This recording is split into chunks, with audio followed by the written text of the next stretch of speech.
Or maybe we did. Maybe we did piss everyone off. I always say it's better to be pissed off than pissed on. And that's the first thing they heard. Hello, everyone. Welcome to the King of Anime podcast, the only podcast that has funny, wacky intros where we say something wacky and goofy to start off the show. This week, the wacky and goofy thing I'm supposed to say was already said by EA. Therefore, I can't say anything funny. Not that I ever had anything funny to say. Anyways, how are you guys? I'm doing pretty good. How are you, good sirs? Well, got a little bit of a headache. Had a doctor's appointment today. I've had barely share out the podcast. Any sleep. One could say I'm having a day. Cannot wait to fall asleep after this. Blissful sleep. I took a nap before this, so, and it was not enough. But that's what I did today. So sort of busy day. Okay. Well, fun. Yeah, I worked and now I'm here. Enjoyed my weekend and now I'm here.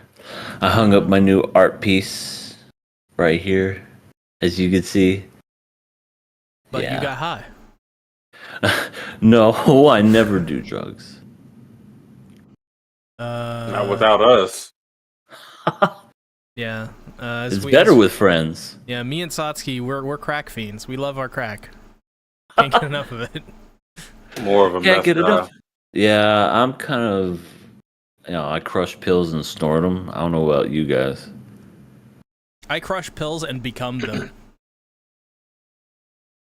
You become pills. Yeah, you're definitely on one. Hello, Sir Cringe. Hello, Fader Moon. Yes. Hello, Sir Cringe and Fader Moon. How you guys doing? David? You're right. I do need to get some sleep. Sir Cringe, you are apparently on that za. Are you on that pizza? I guess Sir Cringe is. Oh, no, you said Sir Cringe. Did you mean to say EA? Oh, yeah, EA. Sorry. Fuck. Yeah, no wonder you're sleepy. You can't even get our names right. I can't even say anything right. Sir Cringe, right here on that Zaw. You mean EA? Fuck. Oh, God, But Jesus. what's the Zaw? Like pizza? That's what I always thought it was pizza. That's what it is. Go for some Zaw? I've No. said that before. No, it's weed. It's a strain of weed. I've misled people. Zaza. I've told people in the past, let's get some Zaw. And they've given me strange looks. I'm like, pizza? Oh my God, I'm such That's what a I used genius. to say all the time, too, is Yeah, always I pizza. swear to God. Both you and I, see, we're a bunch of dummies. Yeah, and the only reason I don't knew know. about it is I saw it in a cartoon. Otherwise, nobody here where I live would say anything like that, so.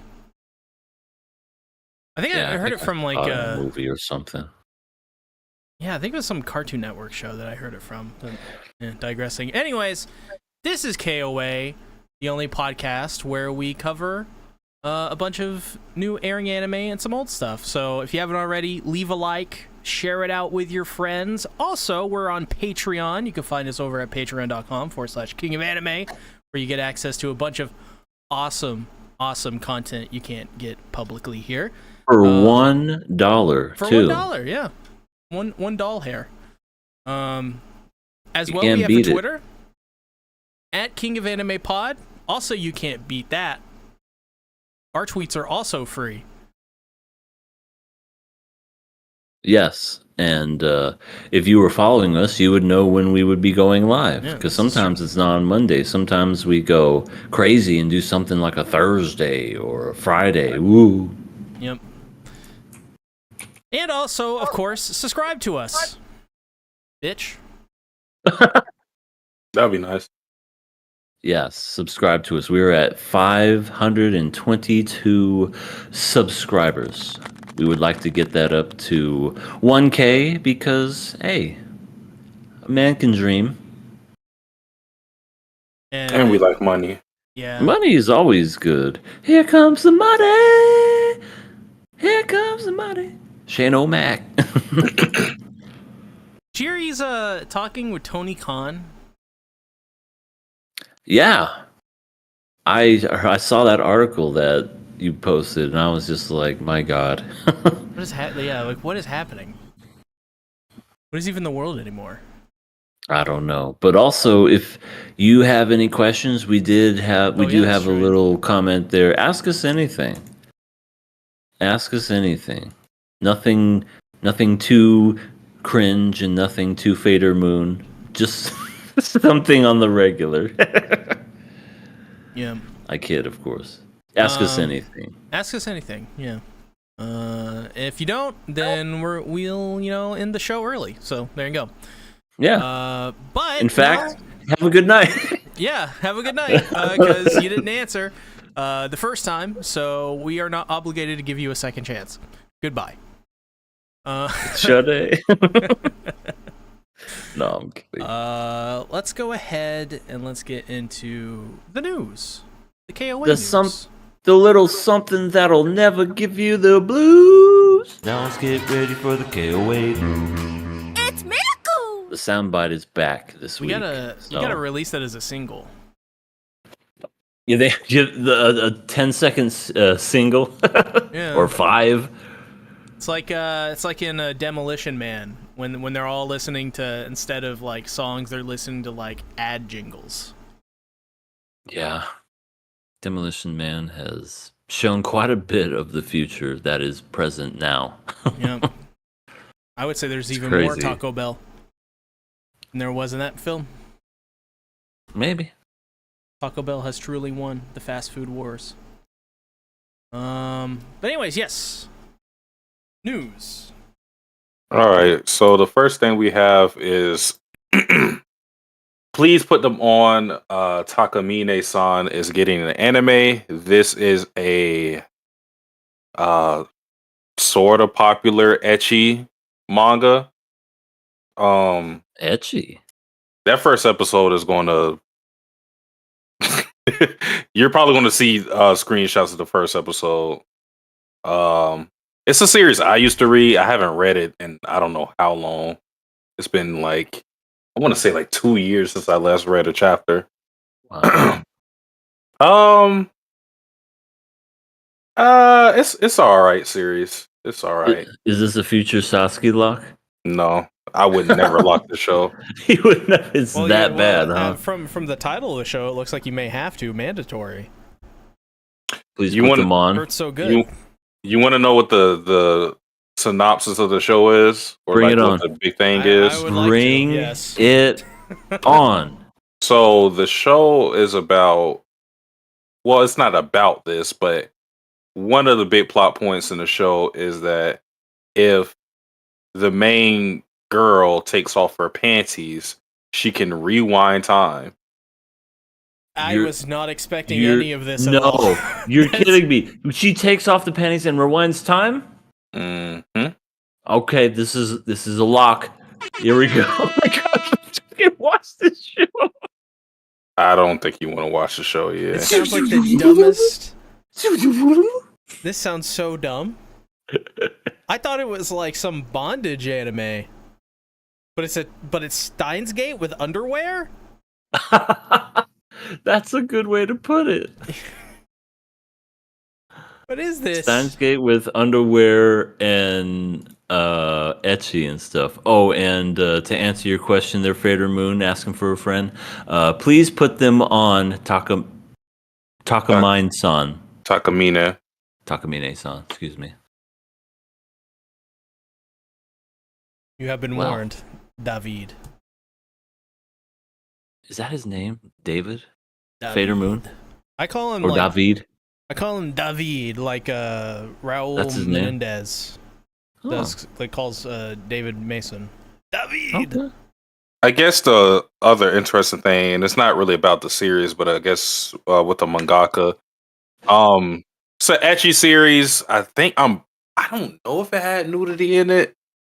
Probably does. I cannot remember. It's been a while, but I know for sure the mangaka actually has like hentai doujins on these sites. So yeah, that's interesting. All I'm right. sure a lot of mangaka do a lot of hentai doujins, but Yeah, Like Dragon Maid's author. his is on the site. Like it's not under a pen name or anything like that. It's him. He is a fan of ecchi. He's also sounds from the sounds of it trying to make a living, and he's carving out his niche pretty well. Yeah, he's succeeding.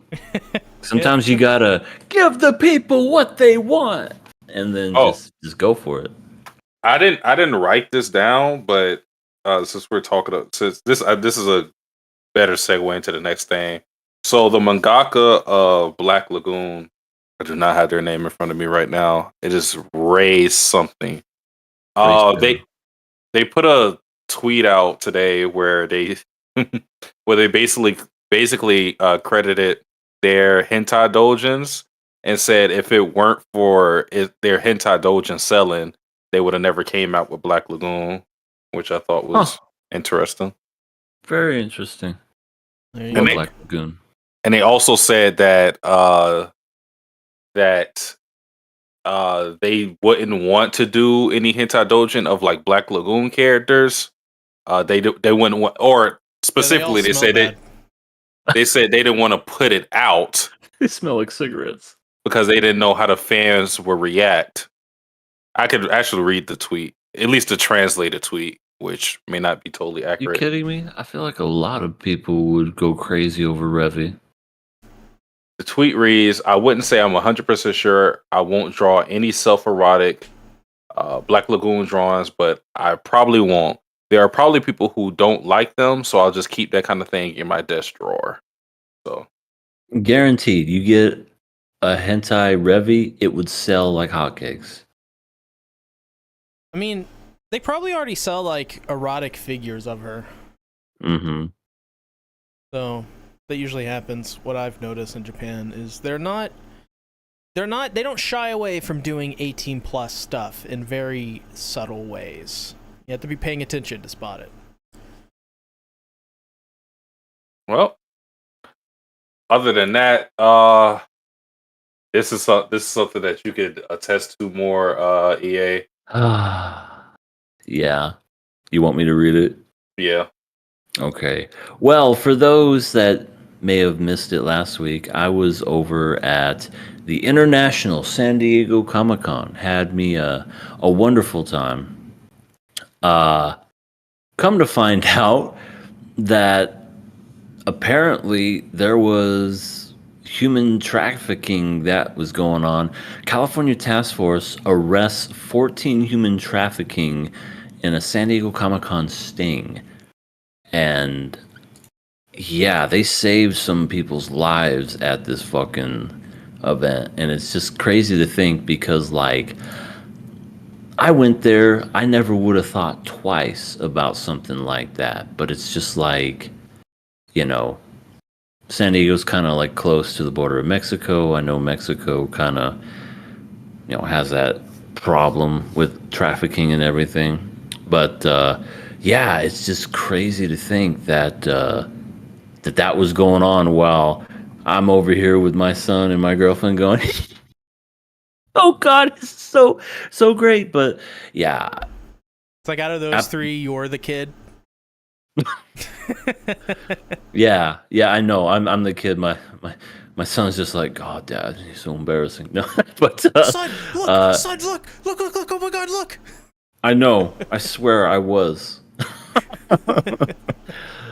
but yeah, it's crazy to think. But yeah, definitely good on those Sting task force taking care of those fucks and not just saving some people, but putting those people behind bars too. So that's great.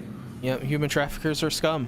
A lot of people who do stuff like this are scum. It's like, this is why I never understand when people will get mad at or like seek like litigation against people who download like music, you know, or whatever. Like, you know, remember the Metallica Napster thing back in the day? Oh yes. Oh, I remember it quite well. While, like, now that argument, he was kind of right in a way. Well, I guess I should say his words were prophetic about it. Still, it's like one of those things where it's like, I feel like a lot of the times it feels like the focus isn't always in the right areas as it should. So it's always nice to see stuff like this because it's you never hear about it, and once you hear about it, it's really scary. It's really frightening. I never would have thought to look or even like maybe try to like look around, look over my shoulder, like maybe even suspect someone like that because you know it's comic book convention. Yeah. There were, and they do this for fucking attention. I swear to fucking God, these people that are just on megaphones, just going, "You guys are gonna go to hell, Jesus." You know which ones I'm talking about, Yeah. right? Those guys, I swear they don't believe a single thing they say. They're just out there for attention. That's it. They don't follow Christianity. They follow a different religion called Christianity. It's very strange. Yeah, and just the whole time, just on a megaphone. I'm like, how has this guy not lost his fucking voice? Yeah. And I wish there was somebody that just would have went up there and just socked him in the face, but they actually had security around them just so that they wouldn't do anything. And I'm like, man, they know if they didn't have those people around, they would get ransacked. Yeah, they would get pushed out. Yeah. They get stomped out for sure. Well, the pendulum is changing, so you can only hope. bringing it back to the situation, I think people should take this as a cautionary tale. Absolutely. Because we'll see situations like this where, like EA said, this is something that can kind of go under people's noses and them not realize. And also, just for like you as an individual, got to be careful everywhere you go because you don't want to. You know, everybody has the mentality that it won't be them. And, you know, the victims of something like this and other situations where it feels like things are spontaneous, they probably thought the same thing. So you always want to be as careful as you can. Obviously, don't be too careful to the point where you're not, you know, enjoying yourself, enjoying life. But Yeah. You have to move with some caution when you're out in public. Yeah, Absolutely. like if you already have so much luck that you exist. Like you won the lottery by simply being birthed. Like the chances of this stuff happening to you, it seems ridiculous, but it's not as ridiculous when you put that into perspective. Yeah. I mean, the fact that all of us have lived as long as we have, it's a blessing in a way, just within itself. It's crazy to think, but it's true. We got to be on an episode of Magic School Bus or Planet Earth or something. We're fucking good at this shit. Magic School Bus. Freaking so long. I love that show. I'm pretty sure they still do it, right? Oh, hell no. They haven't done Magic School Bus in years. Damn. I want to see a new CG version where all the characters are replaced with little chibis. I fucking don't. Vader Moon, say that louder. I'll say it louder for him. Okay, I've read the first chapter of the Pansy time travel thingy. It's ass. I don't recommend. Okay. Wait. All right. What's ass? It's ass. Define what is ass. Series. Garbage. Series or apparently ass? The first chapter is ass. So, yeah, okay. I'll take your word for it, Fader Moon. You wouldn't take my word for it. Yeah, well, he's just a guy I don't know on the internet. Yeah, he's got like we say his name. Oh, yeah. Cool. David. He's got a face that I can trust, which is an anime character. Yeah, it's just one of those series, and this is the case with a lot of these rom-coms because that's what it is. It has this premise, and then once you get rid of the gimmick, once that novelty wears off, then it kind of just evolves into what you already know, and that's what the series is. Like, sure, like that. It sounds wacky and ridiculous, and it's like, oh, that sounds like. But then you get down to the core of it, and the core of it is another generic rom-com, but a little worse. Wow. It's those kinds of stories. It's sort of like deer anime in a way, but more, but Chica? not nearly as good or full Mhm. of talented people. It's good for a chapter or two. I feel like one that really does well for the absurdity that it is Keijo. I always harken back to that. It's so ridiculous and over the top. It's a lot better than So it should good be. though, yeah. It's a lot better. Like, I saw it just because I was like, all right, you have my attention. Let me see this stupid fucking thing. And the first episode had me hooked. And I was just like, okay, And it's like the Take my fan money. service is like not even titillating. It makes it better. Like I don't know how to describe it. It's just it wouldn't work without, because if it was the same show but it was normal shonen fighting, nobody would care. probably not. But the fact that and also I loved it for the fact that it's an anime that focuses heavily on the ass, which how many animes do that? Hardly any of them. The only ones I can really ever think of is like Attack on Titan, but that was like Mappa really, and What- Chainsaw Man, which is also What Mappa. So I guess it's just Mappa. What an Attack on Titan focused on the ass. The Titans? Well, yeah, that's actually a good point. I wasn't even going to say that. Levi's butt. They also have like, I don't a shot think of I've Sasha's ever- butt. I don't think I've ever looked at their ass and been like, dang. I don't want to touch any of their asses. I'd be scared. Bet you they all got swamp ass. They definitely do. Last soldiers. bit of praise. Last bit of praise for Keijo. All the characters are of age. Hell yes. Yeah, you don't have to feel like a creepy kid at the playground.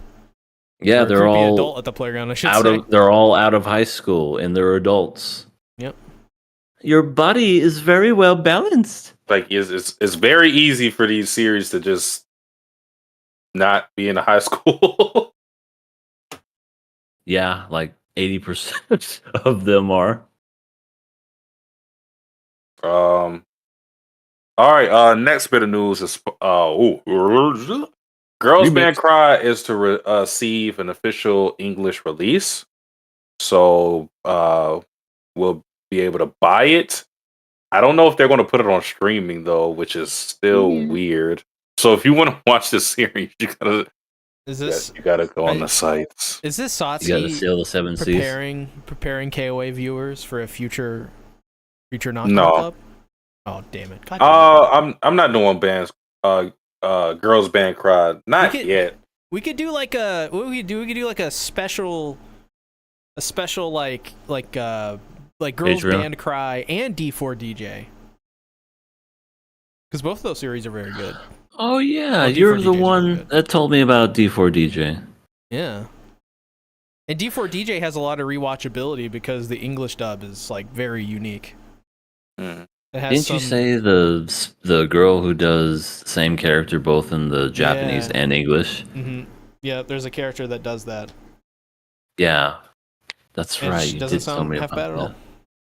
Yeah. Like her acting is pretty good. The only limiting factor, honestly, is her thick accent. But that's literally it. Right. Mm-hmm.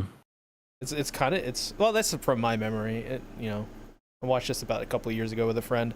It's very good though. I would be totally down for that because it's very much in the same vein of Girls Band Cry, except for D4DJ is a little bit more serious, a little bit more of like a Love Live kind of tone. Love life. But it's cool too. Don't miss out on these CG girls bands anime. They're not actually, like, a lot of them are really good, including Love Live. Well, depends on what kind of Love Live. It also depends on the undergarments.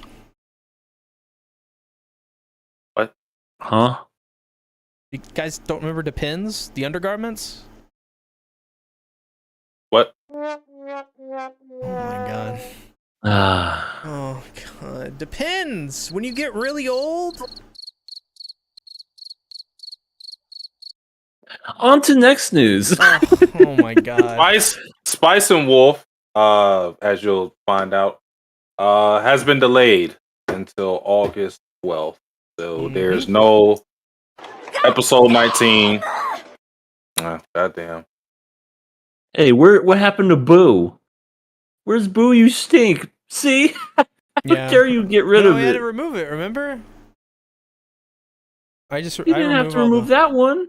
I think so. I think I did. Did it not? Oh. Oh no, we can still add more. Never mind. We can add that one back because I still have all of them. Oh, no worries. It's fine. I'm gonna cry now. Same. All right, who's next up? Oh yeah. Game Informer shut down after 33 years of publication by GameStop. This is just insane. It's both one of those moments for me because like I was one of the GameStop, like I came up in this era of where you buy a game and the GameStop guy or girl is like, hey, would you like to subscribe to Game Informer? It's like only like $5 on top of this purchase, and like, yo, it's like totally great. Also, you can pre-order Halo 4. It's coming out for the PS3. Like, okay, all right, I guess I'll pre-order Halo 4 for the PS3. Is it available for the PS2 as well? And I subscribed to Game Informer up until 2015 or 2016, like right before they stopped physical publication. And by that point, I was on and off. But Game Informer is, on one hand, it sucks that these people are going away because it's less competition. On the other hand, GameStop has handled it very poorly. Like the staff put up like a Twitter thread or a post like thanking everyone, and it wasn't mandated. It was just like a hey, this is our final message. We're gonna put this out here. Thanks everyone for all the past employees, all the the years of publication. And so GameStop just deletes the account altogether. GameStop did? Yep. Dang. So, it's just it's all around. It's just a really bad thing. I think for everyone because it's one less voice. Yet at the same time, I'm fairly certain that a lot of people at Game Informer will probably move on and find jobs, as they should, because there's a lot of very talented people that work there for. I think since the inception that we're still working there, or close to it, like at least for 2 decades.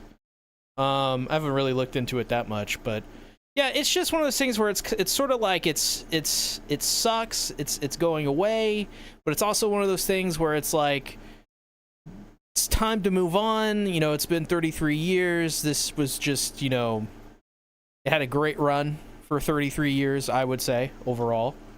And it's outdated media, and there's other media that fill the need that people are kind of looking for in the format and the framing they want, and GameStop was just not able to have Game Informer be that sort of everlasting brand in media, and wish they would have, but it is what it is. Yeah, I remember Game Informer. I got the physical magazines. Yep. It was part of being what is it, a GameStop member or whatever. Like they included in this, like, well, before they were like, oh, you can get it for, as you said, $5 extra, and you'd be like, no. Then they just kind of included in it for free. Yeah, they just gave you a free magazine if you bought. They gave you a free magazine, yeah, and it was like. It was something that you would come in the mail once a month, and I would forget that I had it. I'm like, oh yeah, there's a new game called Dead Space coming out. That's cool. Yeah, I was about to ask, what is your guys' favorite Game Informer covers? I can narrow them down to 3. I remember Dead Space. That was a big one. That was one of them. Dead Space cover was great. I think BioShock was another one that I remember. I forgot about that one. That was really good, and I saw that, and I was like, I gotta play this game, but. It was mostly stuff around the PS3 360 era that I saw, and it had just came out. Like, that Mine- console. I think my 3, I could probably put in a fourth one, but I can't quite remember. I'm still fuzzy if that was even Game Informer. It may have been Xbox Magazine, but I'll say that one first. That's Halo 2. That could have been Xbox Magazine, because it was just the Halo 2 cover, pretty much, and that was the first time I ever saw that. I was like, oh, that's fucking awesome. But the Halo Reach Game Informer reveal spread of all you opened it, you splay out the entire thing, and it's all of Noble Team. That was fucking awesome, and it was in the it was like art concept. It was concept art from Bungie that they had. Remember the first mission where you like go drive through the forest and you have to like fight like go across like a stream and fight like a bunch of elites and stuff, and like I think like so, on a yeah. farm. Yeah, it was like concept art of that. It was it was just such a great cover. The Legend of Zelda. What was the one that came out on the Wii? That was the Twilight Princess. Yes, that was a great one because they had That's one a for good that. one. And the original Borderlands reveal. Game Informer, I believe, was the first one that got that before they switched over to the shaded art and the funny comedic tone. They were the first to reveal it, and when they revealed it, it was like really serious. No one even cared about it. It was had none of the humor. The graphics looked totally different. It looked really dark.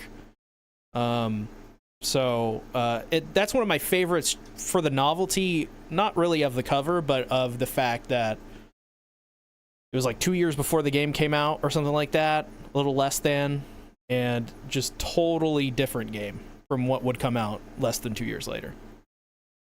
Nice. Yeah. And then once they switched from being physical, they did the whole digital thing, and I never read them after they went to digital because I think at that point things were starting to shift as far as it's like magazines and stuff.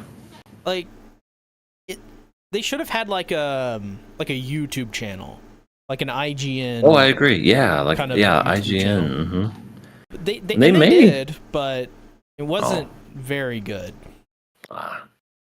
Like maybe they can rebrand it now that they don't have a they'll call it magazine. Game Informing. Yeah. Did you have any memories, Satsuki? No, I had a lobotomy at that time. Oh, you didn't. You weren't turned on to Game Informer when you had your GameStop membership. I never had a GameStop membership. Oh, I don't know if I said this to you guys, but I didn't really play games like that. really? I had some games that I played, but for the most part, like most of the PS2 games I had when I was a kid, it was just the ones that my dad bought. I didn't choose. I didn't choose any games. I think the first game I bought was Naruto. Ooh, that's probably a good one. Naruto. What was it called? It wasn't Ninja Storm. It was Ninja something. Ultimate Ninja 3. Yeah, Ultimate Ninja 3. That one was the one where you can do the hand signs, right? Like with the analog sticks, or is that the first one? I don't remember it being like that. It's probably the Ultimate first Ninja that I'm thinking of. Maybe Storm. It had to be a different game. I know there's one that came out on the 360 that was exclusive to the Xbox, made by Ubisoft, by the way, where you could you had to memorize the signs on the analog sticks. So, and it was really cool. It was a really good game.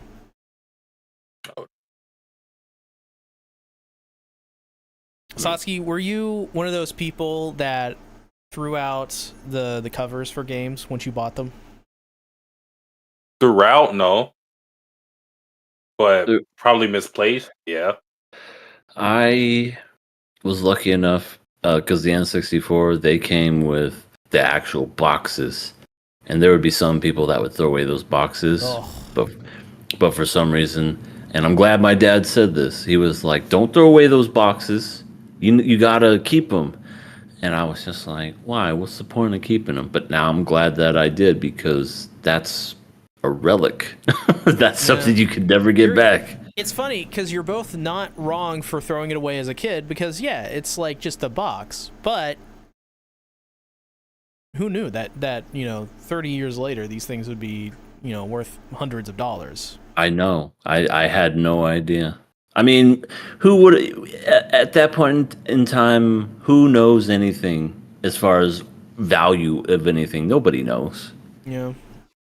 I mean, I think the closest thing we had to that in our generations was probably a combination of some type of trading card, like either baseball cards, like Magic, Yu-Gi-Oh, Pokemon. The Pokemon cards were so fucking popular back then. So, especially if you got your hands on first editions, forget about it.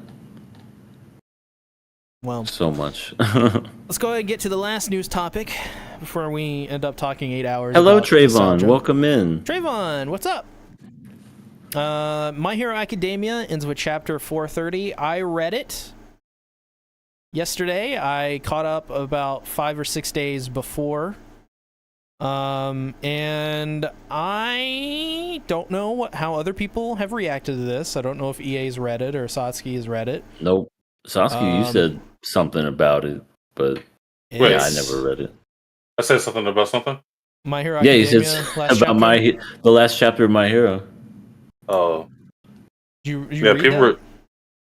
I didn't read it myself. I just saw people talking about it. I was laughing at people mad at it. Oh yeah, is it something to be mad about? It is. It's not something to be mad about.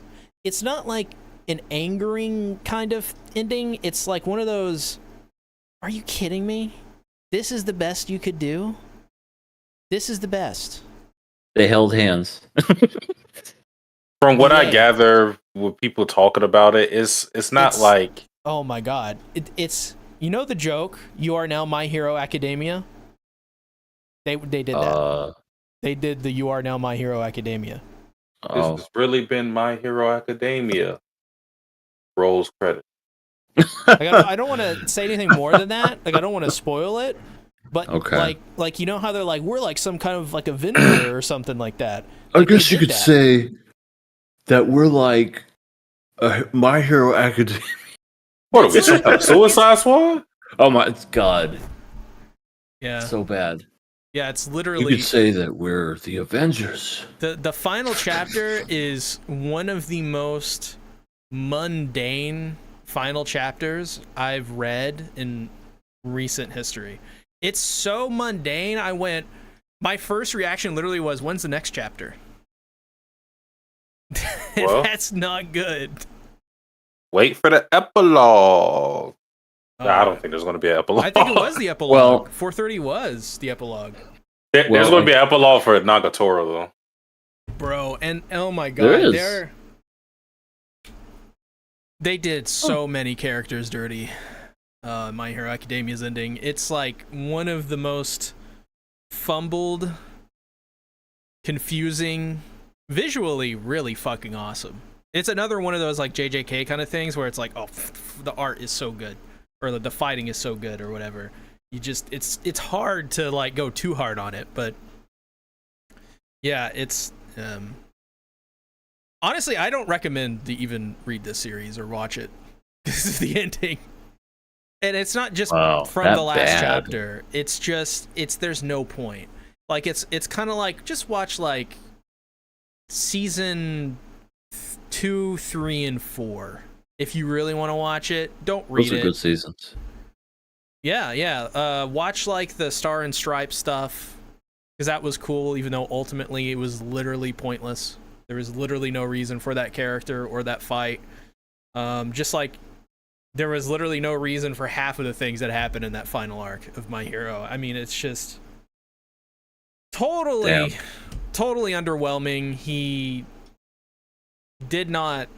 I don't think he landed a single thing. And it was never anything that's... Like, he never did anything that kind of, like, in the ending that kind of, like, shit the bed, like, really bad.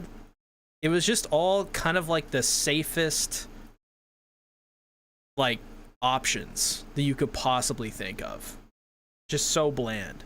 It's like Overwatch 2 of shonen. Like, whatever. Dang. Also, welcome in, Ian Gamer. How you doing today? Yo. But I guess that is it for MHA. In the news. Also, it's been a while since Ian has been in the chat. Been many a month. So glad to see you around again. Yeah. Hello, Midnight. Midnight says, cool as long as Deku got. Can't see it. Big Mac order right. Got my. Like he's got the Big Mac. Got my Big Mac order right. Okay. Oh man. You know what they should have Here's done? your order, Midnight. You're a My Hero Academia, Midnight. Here's your Big Mac. It's hard to mess it up.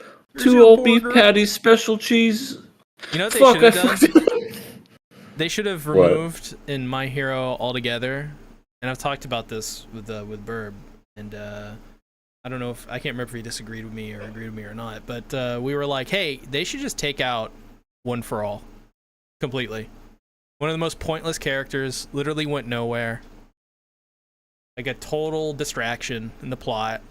And they should have made Mirko like the kind of like the more of the main character, if anything.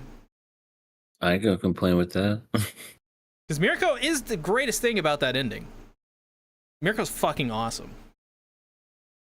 So good. It should have been Mirko in the Star and Stripe fight. My Miracle Academia. Yeah, My Miracle Academia. I'd describe that. What would you rate My Hero? It's pretty good. It's like a, it's a 7. It's good. It's good. It's just, it's too inconsistent, in my opinion. Way too inconsistent. Fair enough. Anyways, ranting aside, I had to. Let's talk about Midori Days. Midori Days. Midori Days. All right. Well, this is my Nakama Club. This is the one that I picked for This is your y'all Hero to watch. Academia. This is my hero Midori Days. And all I gotta say is that teacher is a punk. He is. He kind of a dick. doesn't like Shinji. Poor Seiji, not Shinji. Poor Seiji. He just tried to get through life, and this man's just like, do one-hand push-ups and one-hand pull-ups. First of all, that's impressive. The fact that he can do one-hand anything. I could barely do a two-hand push-up. I can't even do a pull-up. I suck at pull-ups because I can't do one. This guy does 100 each. Yeah, I could maybe do pull-ups. God, I don't fucking know, man. Like, I want to say I could do maybe 5. Well, that's lucky. I'm glad you could at least do 5. I can't do a single one. Sasuke, how many can you do? Pull-ups, I wouldn't know. I haven't done one in a long ass time. Well, Pull-ups are time much for harder us- than push-ups, then. So Yeah, they are. Yeah, they are. So, what do you think of this episode, good sir? I thought Midori was super cute this entire episode, and I did not expect Midori to get sick and almost die from the Japanese cold. One of the most deadliest natural forces. The outside of Japanese maybe cold, the working too wrestler hard. Earthquake. Earthquake? Man, still this day, he's still quaking somewhere. But yeah, I thought that was really really a nice kind of like way to wrap up the episode, the second half of it, because it gave it kind of like an arc where at the first half kind of shows how Seiji maybe underappreciated Midori, and by the end he started to appreciate her more for, you know, he notices how he's always been alone, and it's nice to finally have someone who's like kind of backing him up and trying to help him, and that's like that's just like a really cool feeling in general to have when you have that kind of friendship with someone that you're allowed to not even just think and kind of know they have your support and vice versa. And it was just like one of those kind of nice messages at the end where it's just like, hey, you know, you may find like the people in your life kind of annoying sometimes, but at the end of the day, you know, appreciate what you have, because you never know, they could get sick and from the Japanese cold and nearly die, or die straight up. Yeah, parents die a lot in anime. They do indeed. I agree. Well, I thought this episode kind of showed what it was going for at the very beginning, where you have Seiji do a couple of tasks, and it seems like Midori is getting in the way of it. So I think the show showed his age in that it showed his cards really early in what the whole episode was going to be about, because again, it's like these mundane things that he's doing, like he's trying to pee, and then she's getting in the way of that. What did she do? I'm trying to think of what she did when he was still conscious, because there was like whole nonsense where he got drunk from just putting alcohol in his mouth, not swallowing it. Out. Yeah. He thought it was water and was like, "Nope, Vasa. this is sake." He passed out, and she was answering phones. She was answering the door. Business. What the fuck is Seiji like? What is his home? Well, Seiji ordered a pizza and apparently didn't have an. Yeah, and so the pizza man was like, "Hey, you shithead, give me your goddamn money now!" Like, what the fuck is with this guy? What's this guy's problem? And he's holding himself up. All right, I'll give you the money. Give you. I want to know if his house just has like an open door policy, because everybody was just walking in there like it was a Pokemon. Yeah, I was wondering that too, because I don't know if it's like a culture thing or whatever, but yeah, it just seems like because nobody got past that point of the little step up, you know, because you're supposed to take your shoes off. So I don't know if that's just something where you just go there to just, hey, I'm sorry, get outside. Hello? Don't get into this door. I'm coming in to rob your house, just so you know in advance. He must have an open door policy. He lets girls come in. That want to kill him. Yeah.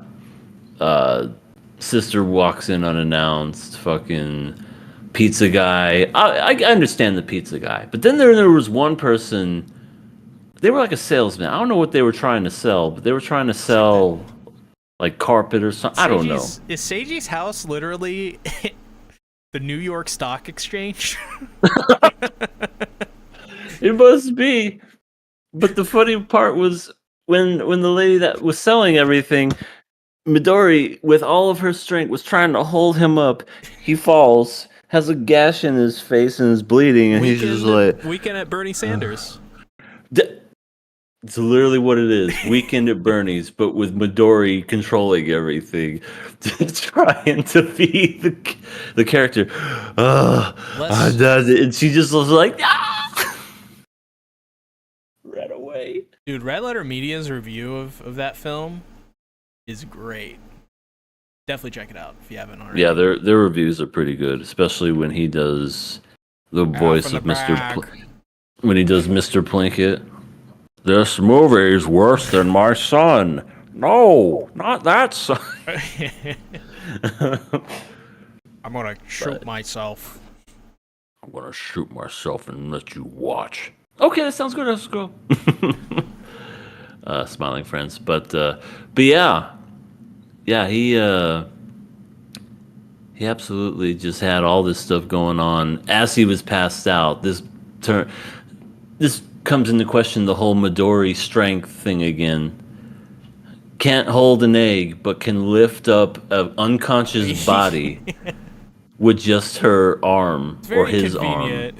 Yeah, it's very like kind of old school, cartoony sort of storytelling where it's like, whatever, you know. It's like, let's have fun with this. Right. I definitely think this is one of those where you're not supposed to like think how can that no it's goofy, cartoony fun Yeah, for sure. But then she gets sick, and Seiji basically takes care of her by giving her the little soup, the big giant spoon compared to the size of her. why can't every person be like Midori?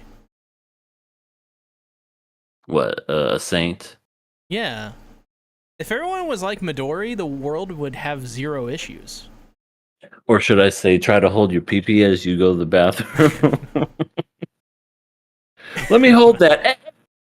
Yeah, the No. monkey's paw curls, and we all wake up with a human on our hand the next day. Oh, damn it. Who are you? My name's Bob. All right, Bob, get the fuck off my hand. Besides the stuff with Midori, though, well, I guess I'll just finish the whole like.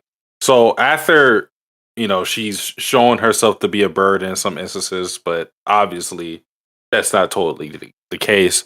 Uh, because she feels that she needs to do something. The whole pull up scene where he's doing 99, where he did 99 pull ups with just his left hand, and then he's about to fall on the last one. She grips it and refuses to let go because she wants to be of some help. Does she firmly grip it? She firmly grasps it. Firmly grasp it in your hand. It's And one of my favorite bits. That teacher has to be under investigation because I feel like I agree. it's not. I feel like it's not. Like, well, I think everybody needs to be under investigation. This whole school needs to be. Especially that The fucking FBI child. needs to be called. Well, what I was referring to is the fact that there's no security. Bullies can just go on there and beat the shit out of anybody and literally take their own students. But yeah, the teachers. This guy is basically like an asshole. He's like, "Huh, you're gonna be late. I'm gonna slam it in your face. Hold the door open. Be nice." No, he's just gonna be a dickhead. And as he's closing it, he just hops the fence and smushes his face. It's like, good. That's what you get. It's weird that everybody hates Seiji, considering Seiji doesn't really do anything. I understand the whole. I guess I understand why the students would, or why they would be scared of him. He has the blonde hair. He has a scary glare. He's delinquent, but Mm-hmm. he doesn't actively antagonize anybody. Nobody has ever had an issue with him in any instance unless they've started something with him. He doesn't really do anything. So I don't agree. understand especially a gym teacher.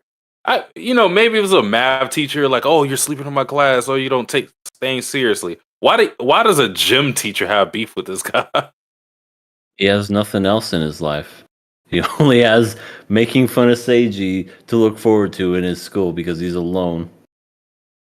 Or maybe he has a wife and his wife hates his guts and he just takes it out on Seiji.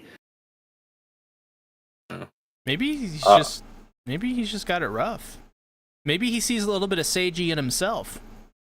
Maybe he's an asshole. Maybe the reflection stares back more intensely. Maybe he's going through something, midlife crisis. I'm sorry. Doing 99 push-ups one-handedly and then does 100 with his other, and he goes, "Doesn't count. I'm not going to give you the credit." For doing 99 alone, and then mustering up the strength to do 100, I'd pass him. Yeah, That's but, just me. Yeah, but EA, he's going through some shit. Oh, sure, fuck he this shouldn't guy. take it up. Fuck this guy. What does he have going on in his life? Oh no. Got a drinking problem. Another thing. This guy has the audacity to kick someone out of a stall and say, "I need to go to the bathroom. Get the fuck out." I think that's very illegal. Yeah. I don't think you could do that. I'm pretty sure that's illegal, like, as like a default law everywhere. Right. I don't think there's a certain country where, no, I think all across the board, you kick anyone out of the stall, you're going to jail. Yeah, it's just kind of frowned upon big time. If you look at that scene too, what I noticed was because Seiji broke the door open after that, he was still standing up, so he was peeing seemingly. So why did he need to go into a stall that urgently? Just wanted to see his dick. I mean, maybe he was doing something else. Yeah, one of two things. One, he had to take a shit, or two, I don't know, had those thoughts and had to rub them out. God damn it, Seiji, get out, gotta jerk off. But why did he need to do it so urgently? Yeah, it's like he's fucking angry about it. He's like, oh, fucking shit. Right, gotta jerk off again. There's like other stalls too.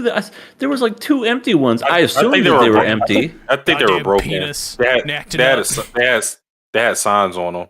I think they were broken. Okay. Fucking genetics. This school is the worst fucking school in any anime I've ever seen. Their bathrooms don't work. They have shitty teachers. No security.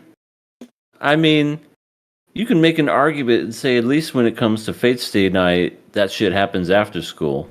Well, there's a lot of things that happen after school in Fate Stay Night. The whole thing is like literally kind of like after school activities if you think about it. Very much. 2 more things. Ayase once again try to further her romance with Seiji. Oh yeah. Listen to Shinji Ikari's mom. You ain't gonna win. Well, I don't know. It depends on how this whole thing ends up with What if he Midori. gets both of them? That's on both not of his happening. hands at the very end. That'd be horrifying. Be horrifying. That would be horrifying. It would pretty much cancel out Midori, I think. Because she'd just be arguing the entire time. She just, in her mind, is just... I love the thought process that goes through her mind where she's just like, I'm just going to go over there. He's automatically going to say, wow, you're very much girlfriend material because if you take care of me because I'm sick. Would you like to be my girlfriend? Did we think of this like this as like relationships like this as kids? Because I think back to like similar times, and I think we kind of did. Like I think we simplified it down to just like you look like girlfriend material. I mean, maybe we just went for it. Maybe I can't remember. I just wanted a girl to look at me back in high school. Yeah, that is true. That is true. And then the second I did get noticed or any kind of attention, I didn't know how to act. I'd just go, I gotta go to the bathroom. The best part is the girl probably didn't either. Yeah, arigato. Ooh, I was just in the corner. He died. He died. He died. Also, Yase got clip blocked by elementary school girl. Yeah, he did. She dropped off the homework and she's like, would you like me to keep you warm? He's like, no, leave me the fuck alone. See, he's not a perv. Thank you. Thank you. He doesn't dig on little elementary school girls. even though she's got a crush on him, but he's just like, no. She's the predator, I think. In this, Yeah. the dub Just wait makes till her- the next episode. she is the call from coming from within the house, very clearly. Like she's the villain here. She's the one that knocks. Yes. Why isn't she in school, by the way? She's fucking. I'm telling you, she's like, or at home at the very least. she's some time traveling Nazi experiment gone wrong or something. Maybe she's never at home, but she's definitely outside a lot at convenient times to either mess with Seiji or clip block. I'll say from Seiji. We'll know what her true motives are when she mentions like Duragovich, Krevchenko, Steiner. Once we know she says those things, we know what she's really here for. I'm gonna take a huge bet and say she's not going to say any of those things. I I mean, think that's a safe bet. if Seiji's house is a part of the New York Stock Exchange, just saying. Sell. And Seiji's like, what are you doing here? Get out of my house. Oh, Hey man, you're the one who built your house in the middle of the New York Stock Exchange. yeah, You gotta do man. business, Like, man. come on. I'm just trying to, like, do some insider trading, man. Yeah, man. I just want to see I who's need- gonna ring the bell today. Ding, ding, ding, ding, ding, ding. I hope it's Linus Tech Tips. Yeah. We are severely off track. Yeah, we are. But yeah, that's this episode. The next episode, let me just say, it's an interesting one. I'll say that. David says, you look like girlfriend material to me, Ben. Oh. Where's the sexy music? Well, I'm sad to say, categorically, this is a false statement. There's the sexy. That's Ben after it's like, hey, a girl's giving you attention. Screaming in anxiety. Yeah, no, yeah. That sounds about accurate. That would be me. Because then my head immediately goes to, oh God, I have to do things now. I have to talk to people. It's not so hard talking to people. You just kind of like say a few jokes. You know, just go, oh, hey, I gotta go, and then just leave them. I'm full Abiko. Wanting more. I'm in the trenches. I'm creating that manga. Oh, so you're just standing behind other men because you hate women or whatever? Yeah, that's me. That's me. The hater of women. I am incel. I'm incel pilled. That's right. You heard it here first, folks. I'm red pilled. Next anime. Next anime, let's talk about Nokotan. Shiku noko noko noko goshitanta. Shiku noko noko. Or no. Shika. Dun, dun, dun. Shika. Dun, dun, dun. We gotta get like we gotta do a KOA covers album where it is literally just us doing covers like this. Like OST covers, but with our voices. Oh, it would sell like one copy. One of us would buy it. Yeah, you would be the one. I'd buy 12. I'd buy that for $1. Oh, you gotta inflate the numbers. Yeah. Gonna make it seem bigger than it is. But this episode, what the fuck happened? A lot of Antlers craziness. By the end? Oh my god. Going off the whole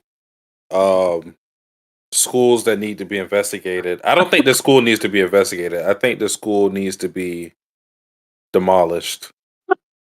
Well, it's halfway there.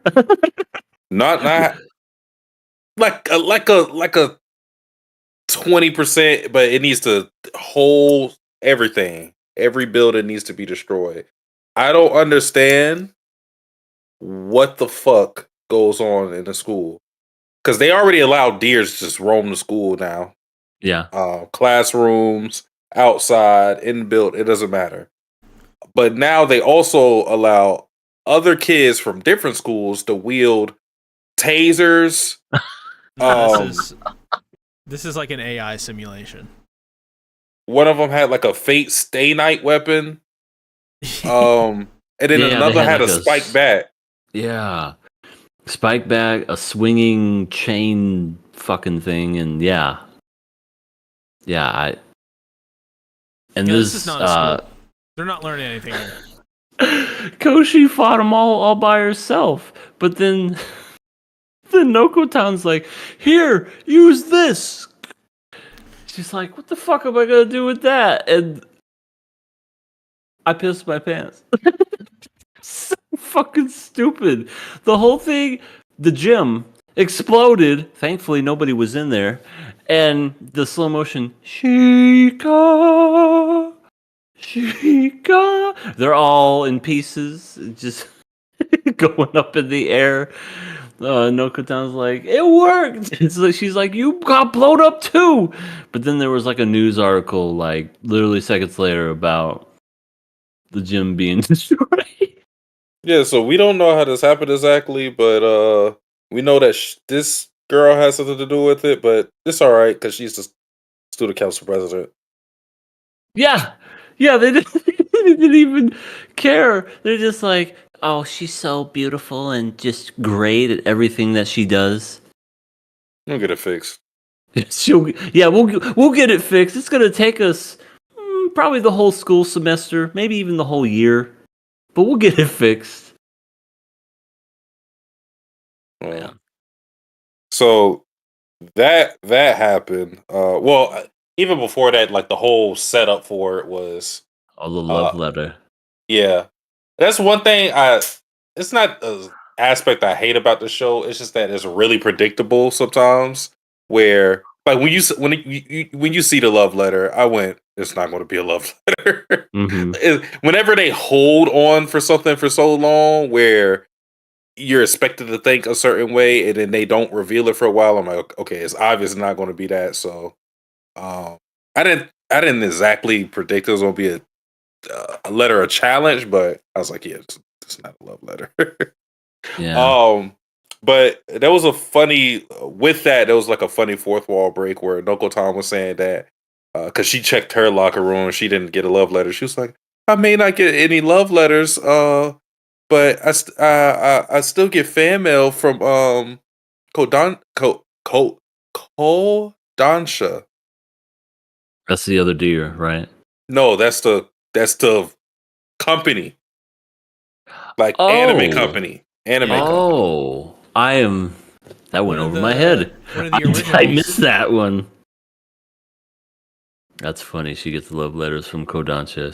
And then that's right. And then they said because she was upset and crying that she didn't have anything in her locker, they were like, please send her letters. How much you want to bet that people are going to send her letters now because of that? They're going to get like thousands of letters. Like at the actual address. I wouldn't be surprised if she already did. It would be funny. And then I hope they tie it in next week's episode too, where they're like, look at all these letters. Oh my god. Yeah, they like show some of the letters and they somehow tie it into the episode. That'd be pretty cool. That would be funny. Like a kid behind the camera kind of thing. Mm-hmm. Well, yeah. So like the next phase of the episode was Koshitan spying on Nokotan to see where exactly she's where does she live. She's trying to dig up dirt on her. Didn't work, obviously. She sits at a fucking park for an hour just with her derpy looking face, not doing anything, just what I love is that with the deer antlers, it's always something new every episode. I mean, within the episode, it changed up 3 different times. It went from being a grenade.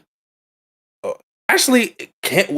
No, it can't be a grenade because there's no pin to pull. So it's just like, I get maybe taking off it. A missile, maybe. Maybe her taking it off her head was her pinning, taking off the pin. Maybe. So it was a grenade. It was a fucking it was a fucking store, like a lunchbox or some shit. She had 2 bananas in each. Banana. She's a fucking minion. Yeah, so that was pretty funny, but probably the hardest I laughed was when she was in the zoo, and she's obviously out of place because she's the only one with a sailor uniform that looks like an actual human just with antlers. But everybody's treating her like she's a normal deer, and then there's a couple that's trying to feed the deer, so she just walks over there and is like, "Oh yeah, 300 yen per person," and they pay it, and then she gives them the deer crackers to feed one of the fawns, and then fawn eats one, and then Nokotan for no reason just crashes out and then devours the whole fucking thing. I was like, what kind of business are you running? She's finessing people for sure. I mean, yeah, she's taking the money and then taking back her own deer crackers. So ruthless capitalism. And think about that. If she's doing that, that means she's stealing from the other deers too. Yeah. She seems to be really buddy with them. Talks with them. New. That's how deers talk, is you just go new. And then she started a cult. Yeah, that was She was riding on top of them, and they were outside they're just, the old lady's just like, she looks so great, she's like a god.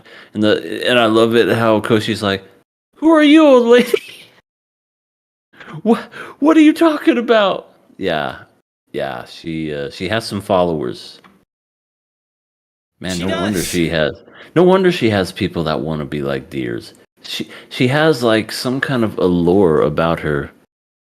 She's got that charisma maxed out for sure. Got those crazy eyes. Deers are like gods in this universe, it seems. Yeah. Remember that video game called The Deer God? I don't think so. Good game. Plays a deer. I think. What are you doing though? Are you like? You gotta find like the deer god. Okay. Oh. I played Deer Hunter. Does that count? The arcade cabinet? Oh, where you actually have the little shotgun. It's like a buck shotgun. Yeah. Oh, yeah. That was fun. That was a good one. Yeah. Yeah, but Nokotan wouldn't like that game. Or she would like the what was the Capcom version that was the dinosaur game? What was it called? On the PS1. You talking about Dino Crisis? Dino Crisis, yeah. Ready for a remaster, Capcom, please. At least a fucking remaster, man. It's fucking awesome. I love a remaster. Sound effects are legendary. Mm-hmm. Zoom, zoom. When the T-Rex stomping through, zoom, zoom. You're like, oh god. So terrifying. Anyway, the last quarter of the episode was Neko continuing on being a gremlin and being introduced to the Deer Club and finding out my clothes don't fit. Oh, yeah. And then her finding out everybody's a weirdo. Yeah. I mean, you have I'm so glad they're using the Yandere sister sparingly, at least. I mean, she had a full episode dedicated to her, and I feel like that was all that I could stand from her. But in this one, she's like, I'm going to go home and be in my sister's bedroom when she's not there. I'm like, You sick fuck. But hey, at least she's gone now. Yeah. I mean, out of the Deer Club in general, hasn't had the role I thought they would, which is good. No meme, no Anko. They've just been giving us Koshitan and Nokotan thus far. Mm-hmm. Yeah, Bashame was in this episode for a little bit eating rice, and Neko was just like, "Why is she eating rice?" As if that's a weird thing. Is it weird to just eat rice? I don't know. Feel like it. At least in the portion she eats them. That's true. Like, I would be more. She's eating rice. I'd be more concerned. Like, is she gonna eat all that? you know. Gonna finish that stapler? You gonna finish that stapler? You can't. You don't want to split it? Fine. It's your stapler. Fucking. Oh yeah, Neko was. She was so happy at the very end. Fucking, it's the charisma of Nekotan. Or Nokotan. She's a real deer. She's the real deer. Ugh. I combined Neko and Nokotan and created Nekotan. He's also very, very short. Yeah, she's a really tiny. It's that whole cliche of, I'm a smart girl. I want to dominate people. I got a Napoleon complex, and I'm like extremely short. I'm a girl boss. I'm gonna take over. I'm gonna find all of Koshi's secrets, and then by the end of it, she didn't even get any of her secrets because she was just more happy that she got apparently. Well, she got converted, but apparently it was all because she was thinking about growing antlers, but she was somehow making Nokotan's antlers grow, and they looked like spaghetti the way that they were growing. Yeah, that I don't know. You'd have to have some rocket science degree to break that joke down. I think it's that was wild. I think it's that she, instead of making her grow antlers, she grew her antlers, if that makes sense. Like through her mind. But why would she? Why? I don't know. Why anything? Why is there a deer person in the show? I agree.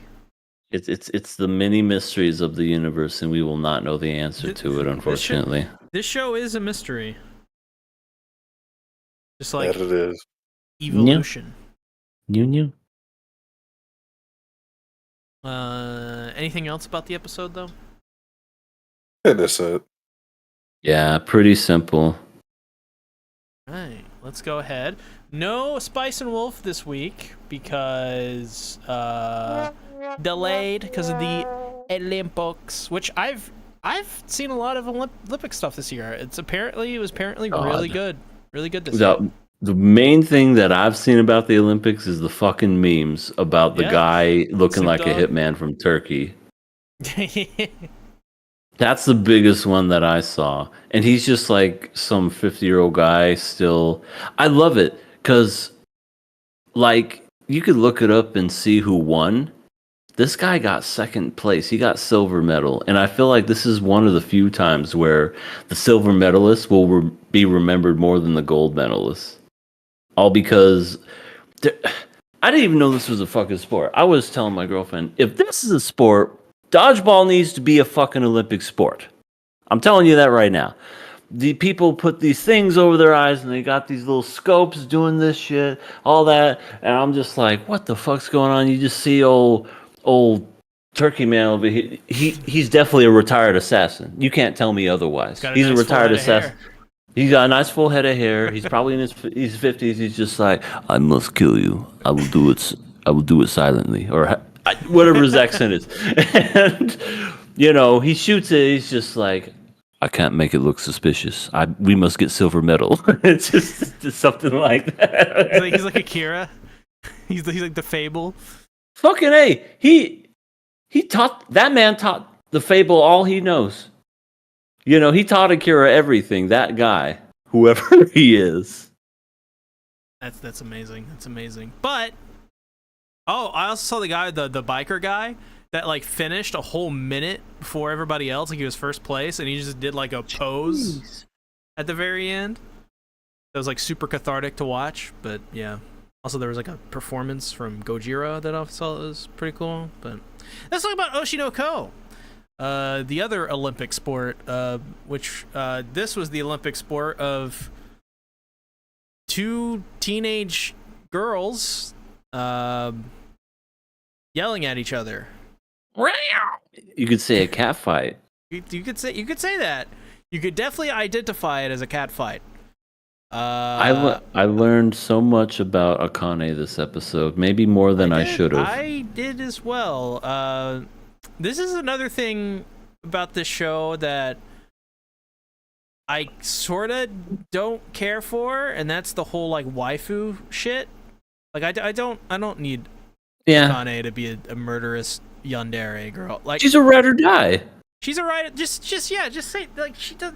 You do not need to express someone being a ride or die as someone who will fucking kill another person for you, and then do like a sexy anime face right after. I know. I love how they kind of like push that. Like it even took Aqua back a little bit because Aqua was like, "If you know what I had to do, would you do it? Because I might have to kill somebody." And she's like, "Yeah." And he's just like, "Don't say that. I love murder. So willing. Don't say that so comfortably." What? He was emo that whole time, and then he just snapped right back to reality. He's like, "Oh shit, this girl's crazy." I think I made a mistake. This episode is another reason why I don't like Akane, but for the same reasons as before, which is not because I hate the character, it's just because I don't like her as a person. Kana's better. She's more red. And everyone knows when you're more red, you're more dead. Oh, you're more red pilled. Oh god.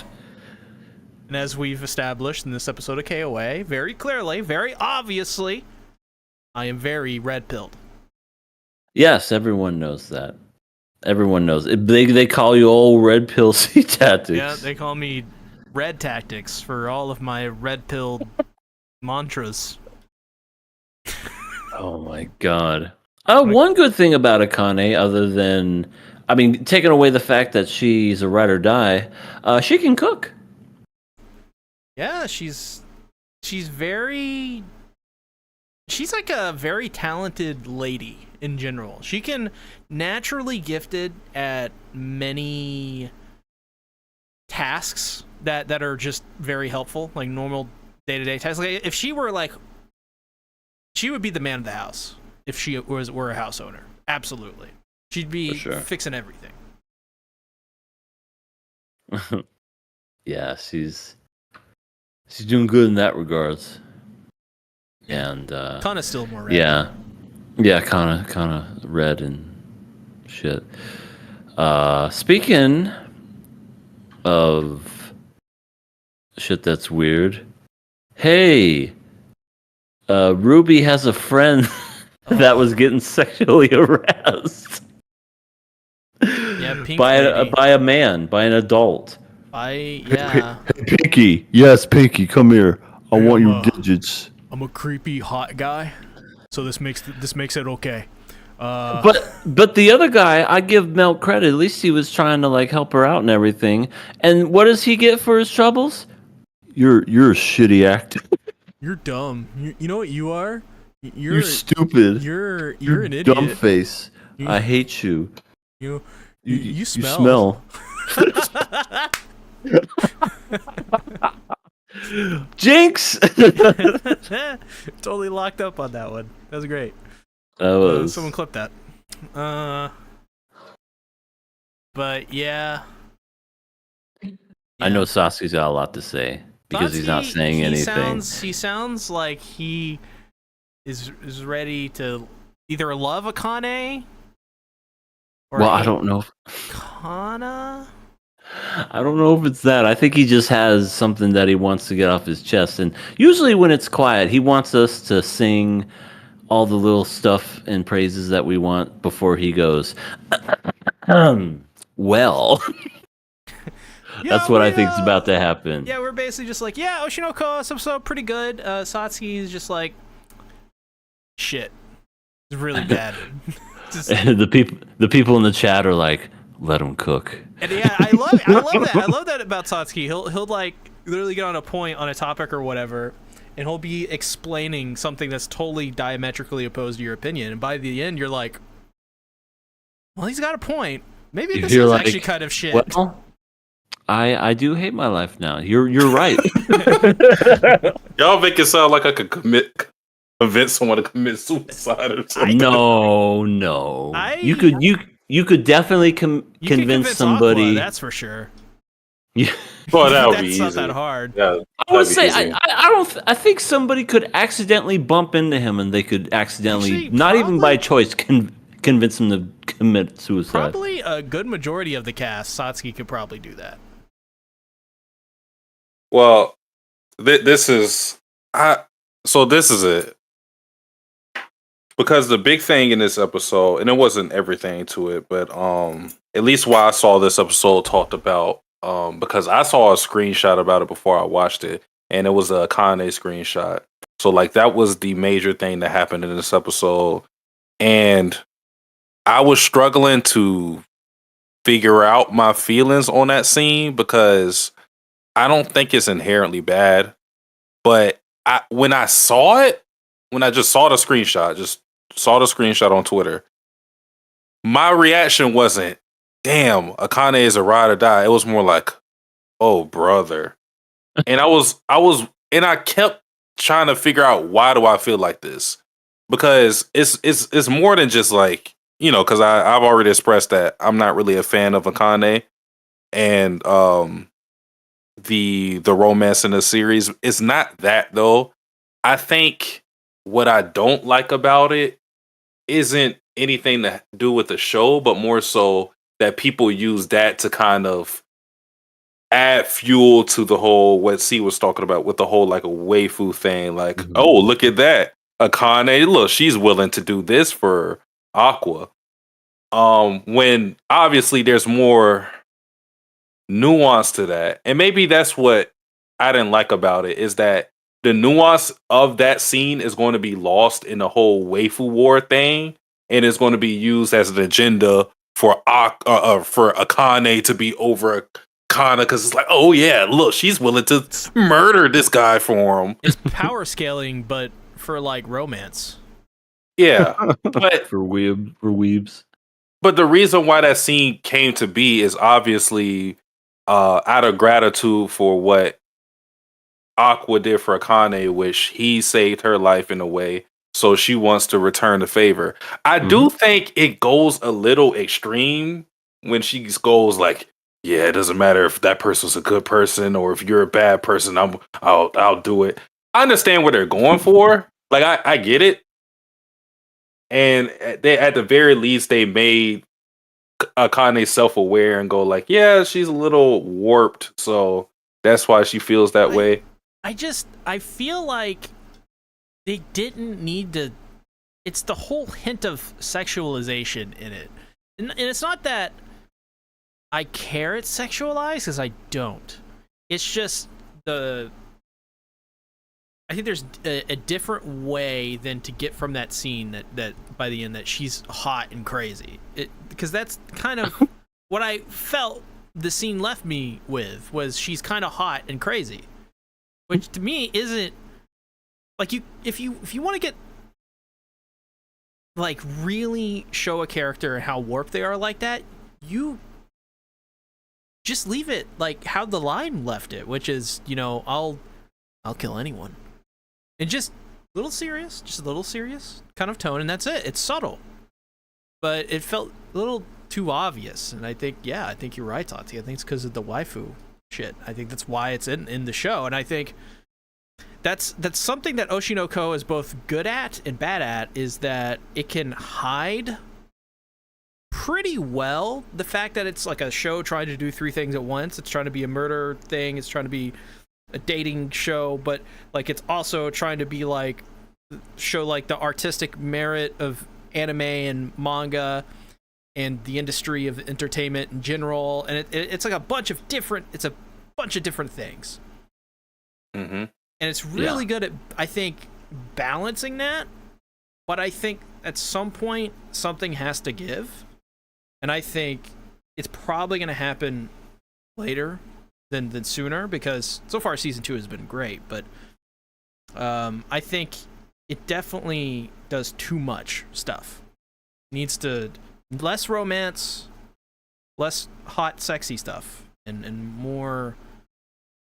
I think more of the industry stuff is much cooler. Like it's also like an isekai in a way, like reincarnation kind of thing too. Yeah. Like it's so many different things that it doesn't need to be so convoluted. It's like Hideo Kojima wrote this. I think to put it. the part in the episode I did end up liking was the rivalry between Akane and Kana, and I think I liked it because there was at the core of it them going against each other as actors rather than it centering around the romance. If it was like a love triangle thing, there's probably going to be something to come of that. Mm-hmm. Like, look at me, Aqua, and when they're doing their performances. But for right now, it is because Kana feels that she needs to prove herself and shed that stigma of being a genius child actor, but being a bust when she grows up. And of course, Akane just wants to prove herself in general. And also, because we found out in the episode, which I probably the hardest I laughed was when Kana figured out that Kane was a fan of hers and she was her inspiration growing up. So I think that's other fuel for Akane to try to surpass Kana, because that was her inspiration. But then she actually met her, and it's kind of like it's kind of like the Stan Eminem thing. Like I don't know if everybody's heard Stan by Eminem, but it's like you had that super fan, and then they actually get to know the person, and they're disillusioned. So I think that happened with Akane, because Kana used to be an asshole when she was a kid. She still is an asshole now, but it's a lot better. She's better at talking to other She's people. toned down the assholeness. Yeah. She only really turns it on when it comes to Akane. But yeah, there's that side of it. It's like when your idols become your rivals. That whole idea is taking place, and is motivation for her to beat Kana or outshine her. Yeah. So I like that aspect of it. Like once it starts getting into the actual acting, I think I probably won't have any complaints. And really, the only complaint I really had was this Akane thing, and it's not anything to do with the show. It's more so I'll do it. I'll kill a man. It's more so to do like the jugular for you, Aqua. I'll drink his blood. I swear to God. Whoa, you want to do that much? I've already killed 3. I mean, what? Continue. No, yeah, it's more so to do with I know how it is going to be used in the fandom. It's more so that, and that's just something I got to work on with not letting the fandom influence how I feel about a series. Yeah, absolutely. I did like, kind of as you mentioned, where they were both kind of like looking at one another. They were both in full makeup and dressed in everything. There was almost, even though they're going to war, they're going to war-ish as far as acting and whatnot. There's a little modicum of respect when it comes to both of them. They both understand that they're both great actors, and I think they even mentioned it, and they said it, is like, I've been looking forward to working with you again. And she's like, likewise. So yeah, they want to do better. They want to shine, probably outdo one another, so to speak. But yeah, I do like that too. It's crazy how you split it up into three parts there. See, and it's definitely true when you say like it's basically mystery, hence kind of like the background of the media and romance. It's definitely better when it doesn't focus on the romance. But all three of us are wrong because when it comes to the Phantom, it's waifu for lifu or nothing at all. Yeah, which I mean, that's I think parts of that are meritable on their own, but I think the show's infinitely better if you remove it. I For think sure. it probably improves tenfold because think how like season 1 was all right, it was good, but like it's not as good as season 2. Now imagine if they cut out. It had its moments. Yeah, it had really really good episodes and moments, and that's about it. Imagine if they kind of didn't stick to that and they stuck to more what we're seeing in season 2. I think I think it'd be even bigger than it already is, and I think a lot of people would really enjoy it. But I think Oshi no Ko it's just got so many weaknesses that kind of just it's death by 1,000 cuts. It's trying to be so many things, and For sure. it seems hard for it to juggle. But I do like the Kana Akane stuff quite a bit because I like the idea of how it explores this concept of idolizing someone and the reason you become this thing is because of this person that you idolize and look up to, but you aren't them at the end of the day. You become something totally different. They kind of just lit the flame, right? They were the first to show you this thing exists, and I just think it's really interesting that as humans and as people in society and stuff, we sort of use these things as kind of like a base to kind of push off of, rather than just kind of like, oh, we're going to be a carbon copy of this thing. No, it's usually always like a combination of 3 or 4 different things that people are inspired by, and I like the dynamic between Kana and Akane because of that, because it's interesting. Akane, the huge fangirl, doesn't like Kana, and Kana can take advantage of that, kind of tease her and push her buttons and manipulate her a little bit. Yeah. It very much, they kind of feed into one another. Yeah, it seems like she was totally fine. Then the one thing that got her was childhood actor. Yeah, they definitely should probably make out. That's what the fandom wants. That's probably what they want, yeah. Except for I think this is totally like God, what is like the equivalent? Like in Predator? Like Arnold's character and the other guy? Oh God, what's his face? I can't remember. Like, at the very beginning of the film they do like the handshake or whatever. Yeah. It's like that. It's Dutch. like yeah. It's like, just get a room, you two. Dutch, you son of a bitch. You son of a bitch. And then they're just both flexing as they're doing the high five. They're obviously like, oh, whose muscle is bigger? Yeah. Yeah. Well, to add on to the whole Akane and Kana thing, what I like about the whole, idols becoming your rival thing is that with the perspective of Akane, it's like, and this is something I think everybody can relate to in some sense. It's this level of gratitude that you had to have for a person that you idolize being the catalyst for whatever you're doing, whatever field you're in. In this instance, the way I can kind of relate to it is like YouTube. There's a lot of anti-tubers that I watched growing up, that were my inspiration for me starting it. Like, Forever World was one of them. Chibi Reviews was one of them. And, now I'm here, whatever. Yeah, I'm here with, what am I at? Like 7,000 subscribers? I made it. Sasuke, you're a made man. Statistically, that is a very hard thing to do. So you're very rare. Indeed. I want to say way better than me. I just want to. So they were my they're like catalysts for me doing starting YouTube, but now I don't watch either one, especially not Chibi. Yeah, I don't think I'd get along with any of the people that I sort of looked after either. Like, I don't think I'd like them personally at all.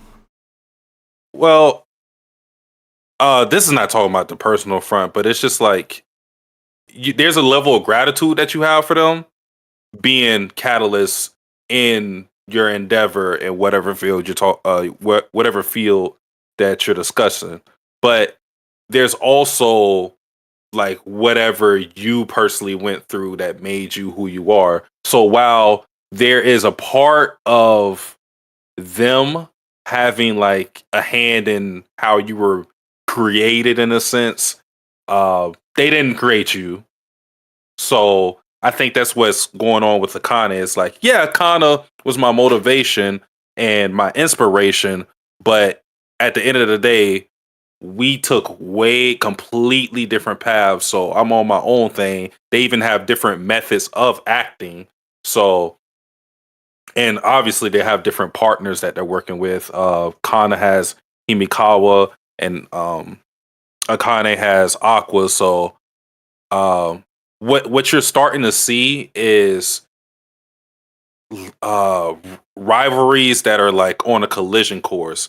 Because not only do you have Kana and Akane, you have Aqua, and I feel like Himikawa is going to be on a collision. They're going to have like their little rivalry. And Himikawa is the guy that's working with Kana, who has like the stubble glasses. The reason I say they're on the collision course, even though they really haven't had any interactions, Himikawa said something interesting in the episode where he said, because someone was like, who do you think will win, Kana or Akane? And then he was like,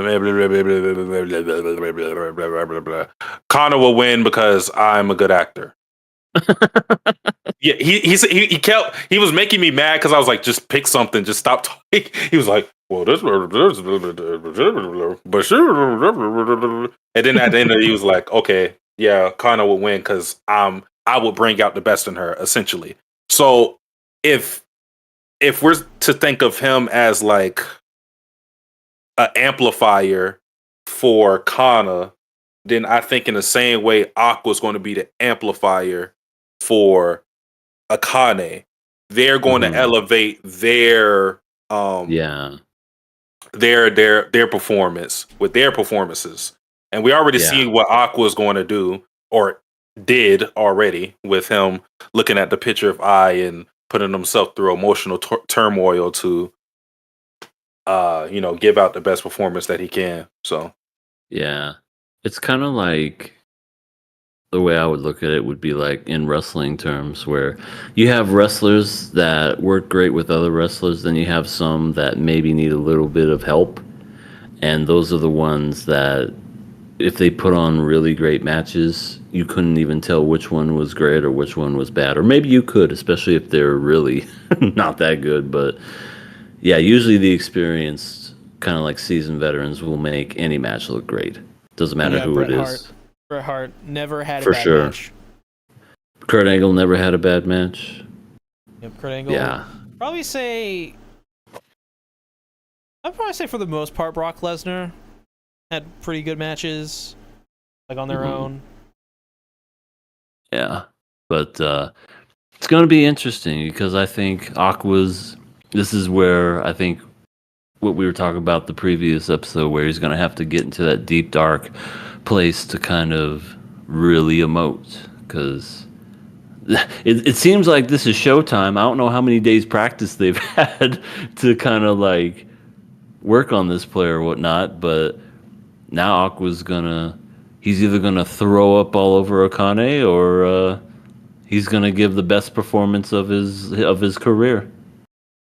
Kane, I want you to know right now, I'm about to throw up in your face, like I'm about to puke. hardcore. Just get back. Like, you may want to move out of the way. This is pretty unstoppable at this point. You're a ride or die, right? We'll take the. There's also a rivalry with Melt and sexual harasser guy, Kamoshida. I feel bad for Melt because he was just trying to do a nice thing, and then Kamoshida is basically like, "You suck. Everything about you sucks. I hate you because I couldn't get the digits of a high schooler. So fuck you." Well, so he did a nice thing, but even in him doing something nice, it wasn't for the right reason. Oh, okay. Let me not say that. It was for the right reason, but it's not for the reasons of protecting the high schooler. Because he even admitted he was like, "Yeah, I True. chase skirts too," but he was like, "I don't want you to do that." Because if that wasn't Ruby's friend, he would have never did anything. Which That's is kind of true. weird because I'm like, this girl can't be more than like 17. Right, and did you see how awkward she was? You know, she was like all scrunched up, and her phone was like this. She just Yeah, very much didn't want to be there. because he was like, "Hey," he hollered at her through the window, jumped out the fucking window, and then quickly somebody shout out to my boy first because he pointed this out to me. If you notice how he did this, when he jumped out the window, she was facing like this. He went on this side of her to block her escape route, put his arm right here, and put his phone right in front of her, so she literally couldn't move. That is really good. I didn't notice that. She was literally boxed in right here. He had his phone right here, hand right here, so she literally couldn't move unless she pushed his hand away. Oh my god. That's even creepier when you think about it that way. I literally would have eaten his entire arm if he did that to me. Like, that's good first. He showed up when I said it too. Like if someone did that to me and they're trying to box me in, I would literally eat their arm. Like I would detach my jaw and I would bite. Just give them a nice little hit in the Adam's apple right there. They'll stop. Just take that hand, just really quick. Go. Oh yeah, sure. I'll give you this right there in the throat. Just kill over choking. I mean, it stops your breathing. You feel like you can't breathe. You could also like just like do one of those like stealth tap on the balls. The one where you go, what the hell? Why would you tap? Oh, and it's like delayed. Oh, you mean just tap the balls like a little ball tap, just really quick? You just feel sick for the rest of the day. It's the worst because it's delayed. It doesn't hurt right away, but then all of a sudden that delayed effect goes and it just feels just all at once. You're just like, you get nausea immediately. Oh my nuts! And it lasts the entire day. It's horrible. It's horrible. It's the worst, but yeah, fuck this guy. I like how innocent Ruby was this episode. She was like, "Why is my brother? Oh my god! Why is my brother coming home super late with his girlfriend? Maybe he's like banging out. Maybe your brother's like banging out with Akane like all the time. Maybe he can't stop. Maybe he's got to keep doing it, or he'll die." And I love how Pink Hair didn't even sugarcoat it. They're like, well, she is a hot girlfriend, and he's a hot boy. Probably having hot sex. They're probably realistically, yeah. If Aqua wasn't this emo 35-year-old in a 15-year-old's body, he would be having unstoppable sex with Akane. And I don't mean that in a forceful way. I just mean because you know what teenagers are and what their hormones are. They would be doing it all day, every day. You couldn't shoot. That dick could block bullets. That is how hard. That dick would go through walls in order to get to Akane. I'm coming to you, sweetheart. It's so dumb. Oh my god. But we all know it wouldn't be nearly as hard as you after looking at Vladilena. So we all know that's true. And this is not true. This is not true. Fake news, actually. LE propaganda. That would take down the establishment. We could look forward to a good Melt performance, though, I'm pretty sure, because everybody's telling him how ass he is, so he has no choice but to give a good performance. Yeah. Everybody's giving him shit this whole season. They were like, "You were shit in that live action anime adaptation." Uh, the author of the actual show showed her disdain for him. Abiko showed her disdain for him, and Mister Child, not child, but basically sexual Kamoshida. harasser. Yeah, he even showed his disdain. So I agree. He has to either put up or shut up at this point, or he's going to be left behind and be known as a one-hit wonder actor. Oh, remember that one guy and that one thing? Yeah, neither do I. Yeah, so we have our 3 rivalries here. So this should be fun. I wonder if the rest of the season's just going to be the performance. I have no idea. That'd be interesting. Mm-hmm. I don't even know if because they're whenever we have these things, it's usually like multiple days. So it's probably not, what we see is probably not going to be the only time we see them perform it. I didn't even think about that. Yeah, But that's a good point. they would have multiple days to perform it. It wouldn't just be one day. So you're right. They're probably going to be like, man, I should have been better that first one. Let me do it the second night. Something. Should have never eaten that right before the show. I shouldn't have eaten that. Now I got the shits. So I think we won't see everything there is to like every part of the play. Like we'll see key moments probably, Mm-hmm. but that'll probably be it. Oh my gosh. I could see like them. Okay, if it's going to be multiple points in multiple days, it's probably going to be Aqua trying to cry, and he can't. But then he'll get it on the last performance. Maybe so. I think. I want to know this. This is something that almost slipped my mind. What the fuck is Gotanda doing? The director guy. What is he doing exactly? I Because don't know, because they we- focused on those folders the last episode and didn't really go anywhere with that. Yeah, I don't understand. I know. Well, okay. So we know that they did like some off-screen stuff where he was training Akane and Aqua. We know that. So we know why he's there, but there's the weird focus on him is making it seem like there's something more to this that they're not explaining. Is it just the fact that he's the actual killer? I don't think And he's the killer, but you know what I do- mean? Like it's just making it that obvious or something? I don't think he is the killer, but remember, Aqua is looking for he's looking for someone who knows somebody who knows somebody. He's looking for like a long thread to find a person. So he's trying to cozy up to the leader of this theater company to find more information about another person who may know something. So it may be possible that he's one of the guys that he needs to that has some information about I and he hasn't said anything. Possibly. I don't know. Yeah. Yeah, I guess the only thing they did talk about with those files was that we saw footage of when Aqua was a kid and his acting. That was really it, but I didn't think.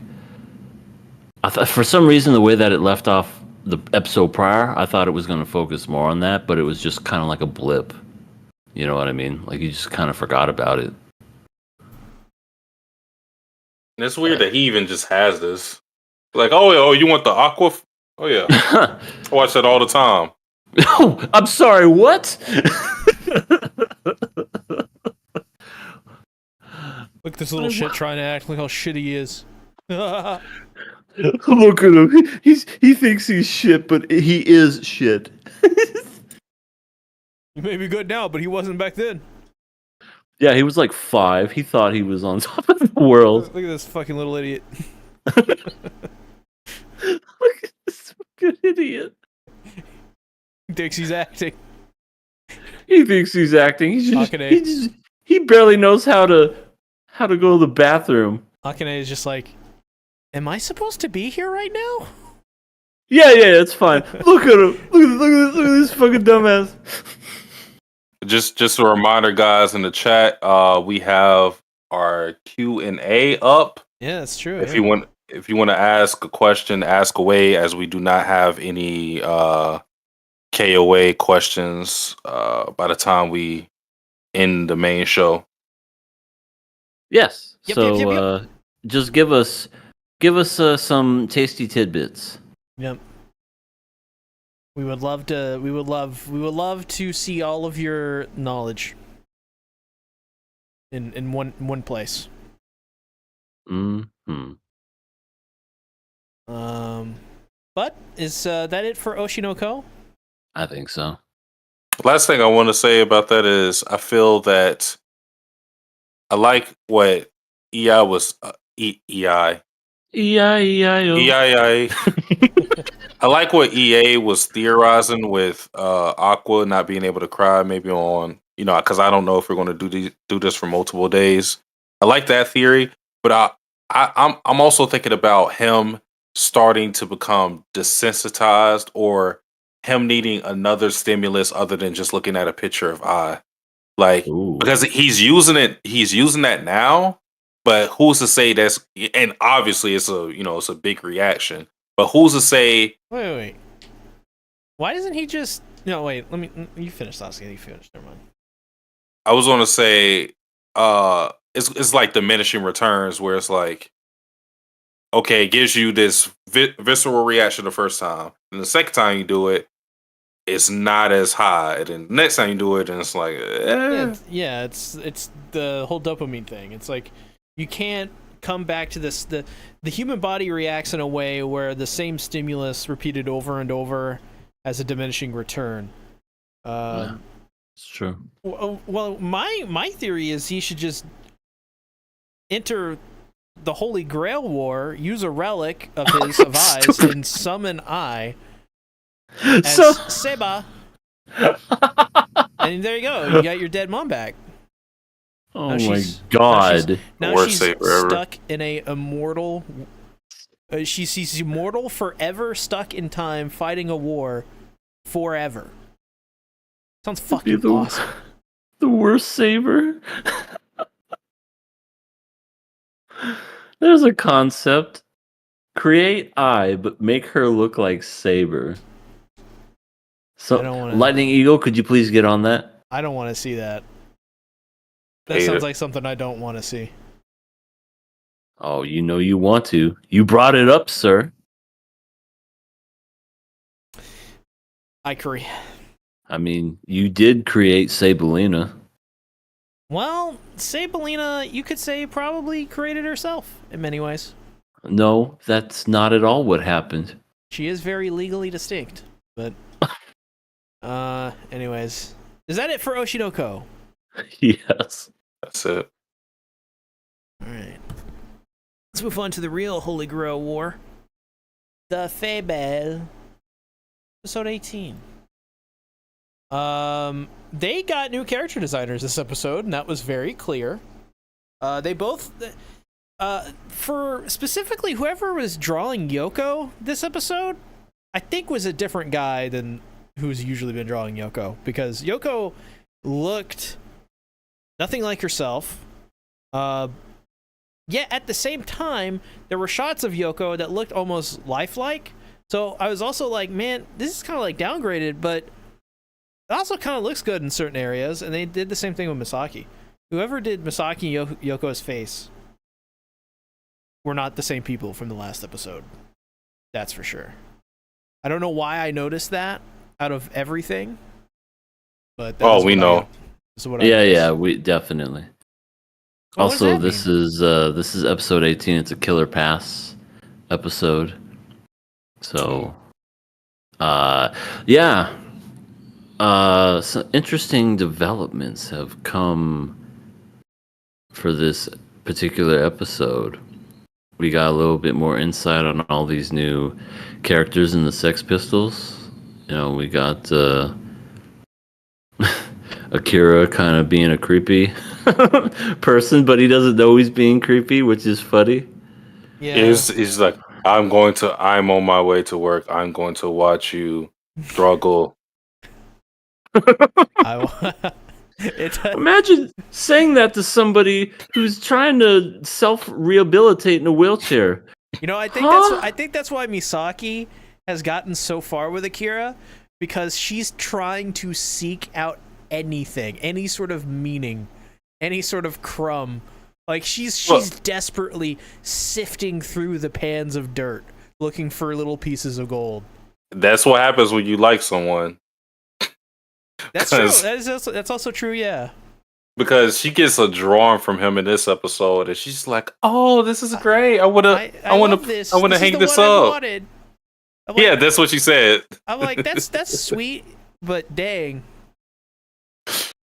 she's her standards really... are getting lower. It's so cute. It's like with every new interaction that's romantic, Akira isn't even like trying to be romantically engaged at all, but Misaki's like, fuck, I gotta like mental gymnastics this into a romance somehow. It's like it's like a bunch of politicians. It's what politics is. It's just mental gymnastics, but it's for Misaki and her love for Akira. Yeah, she has to headcanon most of it because Akira's just he absolutely gives nothing. You're sure he gives he gives enough. That's the problem. I think it is. He gives enough to where she doesn't understand how else to interpret it. I think that's what it. I think that's another big factor of it. It's like she's like, why would you say I look like a coral snake? What the fuck does that mean? So she tries to find meaning in it. Yeah, and when you look into it, you're kind of like, well, like, coral snakes are kind of cute, I think, but they're also kind of slithery and disgusting. But they are kind of majestic because they are nature. So you have to like fill in the blanks on everything. She has to work like. She has to work to stay in the same position she was in before. It's like whenever like one of these like video essay guys, like they have like a theme or a topic and they try to squeeze every little thing to fit that narrative. It's like when you're playing Tetris and you're about to lose, and you know you're about to lose, but you don't want to lose, so you it's a feeble thing to keep trying, and you do. Crazy. I love it. So we found out a big piece of info, which is Hina was in that car where Akira killed someone, and he's the reason why she had that accident and her legs are the way they are. Yeah, it's kind of when this character was first introduced, I was like, oh, this is like an interesting character, kind of dark. Wonder where it's gonna go. And by this episode, I'm really, really interested because she seems like, I feel like there's so much in that moment, and obviously she doesn't know that's Akira, right? So it's gonna be really interesting to see how Akira sort of pursues this relationship with her. And now that by the end, now that she's kind of like gonna move in next to Misaki, poor girl, has she gone through enough? I guess not. Like I'm just so interested to see how these two will interact, knowing that the reason she is kind of the way she is because of his doing, and the moral implications of that, and Akira learning to, like, seeing kind of what his actions have on other people that survive it, what he does. It's I'm so into it. Like, I'm so into it. There's also the implication that something happened to Hina, whether it be like assaulted, trafficked, because Akira noted that she was crying uh, as soon He as he opened the killed. door. Yeah, which he was saying, basically saying something happened before I even killed the guy. Something happened to her, so it's this weird thing of he may have saved her, but also, Yeah. changed her life forever. Well, not forever, but dramatically with her injury. Yeah. Yeah. And I think that's another thing that's, I think, critical, is the fact that it seems like she's trying to reverse this this injury she has, and the fact that she was also already in distress when it went down suggests that, I mean, he was probably going to do something not good. And we know from last episode with her introduction that she has done these things before, or she's had these things happen to her before, these unconsensual interactions with men, and it makes me think that maybe there's more history to that. Maybe that's not something that just started with this guy, but maybe she's sort of like, kind of like in this kind of like free fall kind of thing, where she's trying to just keep up with everything and figure it all out. I don't know. Yeah. Super interesting character.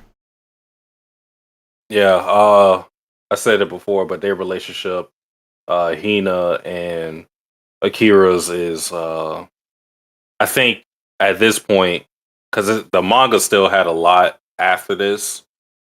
This is around like the 90s of Fable. It was their relationship made me go, okay, yeah, this series is really good. It made me change my opinion on the series, where it just went from all right to I really love the series. Yeah. This show has like kind of like a monster, like Naoko Urasawa kind of vibe to it, or like the current arc. It does feel a lot like something inspired by his writing. So I think that's very good. It's a very good sign. Oh, we got our boy Kainuma, who Oh, Kainuma. I think he's gonna get his. well, yeah, so he's already been we see they are already closing in on him. They already had him as a target. One of the guys, Isaki, saw the stuff that he had where he was preparing to Misaki. So Oh my god. yeah. And they've already got info about his life, where they were talking about, yeah, there was one time his mom had called into this company because he was ass at sports, so she didn't like the commercial. So they're already setting up that the mom is one of those monster parents that he was talking about. Yeah. So they right now they have blackmail information with them getting the cameras, them seeing that he had a taser and all this other gear. He had a kit. Yeah. Yeah, they're setting up on him, so it's only a matter of time before they try to bleed his mom drive of money. Yeah, and it's interesting with Kainuma, because they didn't need to make him literally crazy, bloodlust, murderous for Misaki at all, because they could still go Kainuma. They could do like a whole story where it's like, do the bigger thing, be the bigger people to save people that are in trouble, whether they are criminal or bad people or not, kind of thing. But I think it's very interesting, the fact that they're like, yeah, no, he's going to try to murder her, and it's just waiting until the perfect moment where he can get into her apartment and murder her. That's basically it. So it's interesting. I thought they were gonna try to do something else with Kainuma, but Kainuma seems to, I'm not gonna feel bad about him. And even worse is he realizes. But he gives his so much issue. to society. See, he always tells people about how life's unfair and Yeah, he how realizes dare the they fucking change issue. their locks. It's society's fault, in his words. It's Yeah, everybody it's- else's fault. It's not. It's He literally is saying he's saying the answer out loud. It's like, well, of course society is your problem. Like, you've completely lost your mind. You're out of touch with everyone. It's like, you need to rehabilitate. He's the ultimate incel, and they've oh my god. they've done a great job of setting that up, because it's it's not just him being socially awkward. It's his upbringing, from like what we find out in this episode, where his mom kind of just coddled him the entire time, so he acts like a spoiled brat.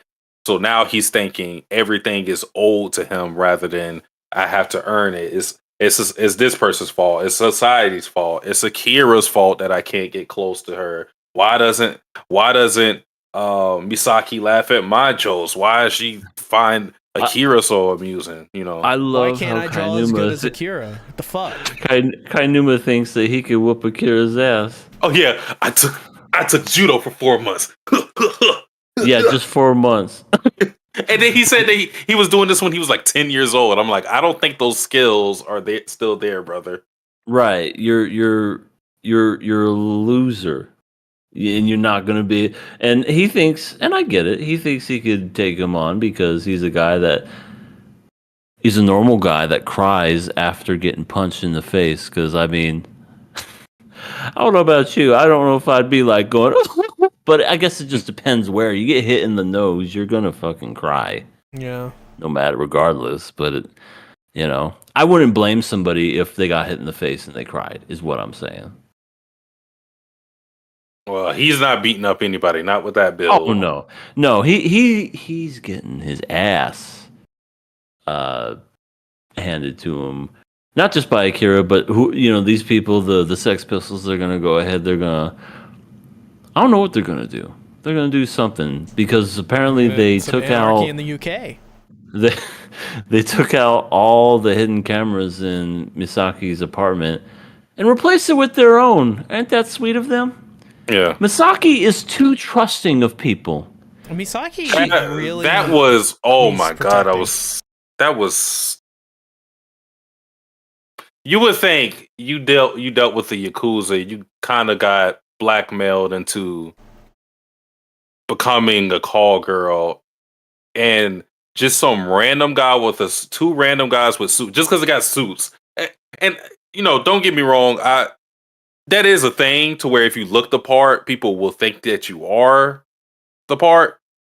But I couldn't help but laugh because I'm looking at Utsubo, and anytime he smiles, he looks like an evil guy. He doesn't have the face of a good guy. No, there's not a face of good. Don't get me wrong. But if I'm looking at a guy and he's like, you got any hidden cameras in there? And he's looking like this, I'm not trusting that guy. No, I'm not letting them upstairs. I'm going, no, I'm good. Oh, but we could just do a quick check. No, I am good. I'm detective. Yeah, show me a badge. Where's your badge? Where's the card? Where's the business card? Nothing? No, go kick rocks. Yeah, she's her own worst enemy. Sorta. I mean, I don't mean to make it seem like, it's all her fault. It's just there's some instances where maybe she should think a little more than she does, and maybe it's because she's too trustworthy of people that she falls into those kinds of situations. But it's just like, she needs to kind of like stop doing that because she's gonna get finessed again, and she's gonna go, how did this happen again? Yeah, she is probably the most undeserving of literally anything. Like, what she deserves is to wake up in I don't know, look outside and see a bunch of pretty fucking trees. I don't fucking know.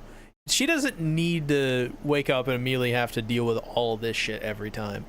Like, I think this could possibly get to a point where she may even reject Akira and Yoko and all that stuff, like, outright, completely. Maybe something gets revealed of their true identities, which I think is definitely probably gonna happen because it has to. There may be a falling out, between all of them. She'll lose trust with anybody. The Yakuza, Utsubo and his weird fucking thing. If it ever gets found out, what's his name? Loser boy. What's his name? Oh, Kainuma. She finds that out. She's gonna freak out. And then on top of that, Akira and Yoko get found out. She's gonna lose her faith in humanity. She's gonna be locked up in her room in the fetal position, just going, no. She's gonna be an edgy Metallica song. No, I can't trust the windows anymore. The only normal person she has is Prez. Akira, think about Akira's a hitman, Yoko's a hit woman, Kainuma is a pending killer. And who else was the person I was going to name? I guess that's it. Yeah, Prez is the only normal one. And then you have Hina moving in. So that's another. She's just, like I said, she deserves to wake up and look at beautiful fucking trees. Not this shit. Yeah, she needs to leave the town, country, whatever. They're just gonna keep finding her ass. She needs to go to the mountains and never talk to another man ever again. Yeah. She needs a little alone time after this. She's yeah. She needs to sort things out alone.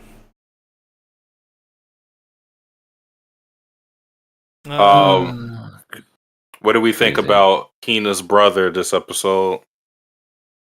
He doesn't waste time. Also, he killed those two other people like nothing. Yeah, literally like nothing. Yeah, sets up some power scaling. Zeke Yeager. He is the Beast Titan right now, shooting people. And he did a little to the camera like, "Hey, I got them." And the only thing that Shinagawa was upset about, or happy, I should say, is, I don't have to pay him anymore. He should be worried that there's somebody that could just take out his group like that. Yeah, I agree. Not, oh my God. He's just like, oh, I got to save my money. Woo!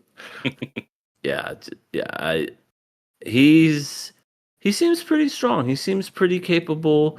He seems on Akira's level, just from the little interaction. What I'm surprised about... He used the same weapon, too. He did. Yeah. The Hush puppy. He absolutely did. What I was going to say is, what I am, curious about, because he met Akira, told him that he was a creep, and then kicked him and then left. I'm surprised he didn't go, why is this motherfucker not knocked out? Why did he just not react to that? Right. Why didn't he go, ow? Why isn't he going, holding his face or whatever? He kicked him and then walked away. I would be more like if I was trying to make a point or something, kick someone, stay away from my sister. And then if I turn around, look and go, he has not moved at all. He has a little scuff on his face, and that's it. And Akira didn't even flinch. He was just more upset by the fact that he thought he was being looked at as a perv. It's like, damn, is what I'm doing creepy? Right. It's like, am I a fucking weirdo? He didn't care at all about that kick. He was more concerned about what people thought of him. Yeah, then he was asking Yoko about whether or not Hina had any siblings, and he found out she doesn't. So he was like, who is that guy?" Because he said from his quote, he said he smelt that he was kind of like him, probably like in his techniques or whatever. He could tell that he's not a normal guy. Yeah, he probably is like, this guy's got some. He's a professional like me, Hmm. for sure. Huh, crazy. But yeah, it's insane. Don't know what's gonna happen. I can't wait till Kainuma gets murdered. I hope he does. It's looking like it. It's looking like he's the next one on the totem pole because, you know, nothing says more suspicious than tripping over, having all your tasers and handcuffs and rope fall out of your bag and go, nothing. I was just leaving. Well, I didn't say anything. I was just looking at nothing. No. Are you okay? Do you want me to pick up your stun gun? What the hell happened? It's like, no. Just leave me alone. You forgot your heavy rusted iron chain. Wait, you forgot your bag. Don't you just hate when that happens? It's kind of like somebody discovering your porn stash. It's like, oh, my kid. Man. Well, this is my DVD collection. Jesus. Yeah. Hopefully he gets his just desserts, because I will shed no tears when that man is gone. But not even just a little one. Not even like a maybe tears of joy. What if anything, they redeem him by the end? What if he defeats Yoko by the end? I don't. How can you even redeem him? Yeah, Kainuma defeats Yoko? No. Yeah. That would not redeem him. The only thing he could beat Yoko in is in a race to hell.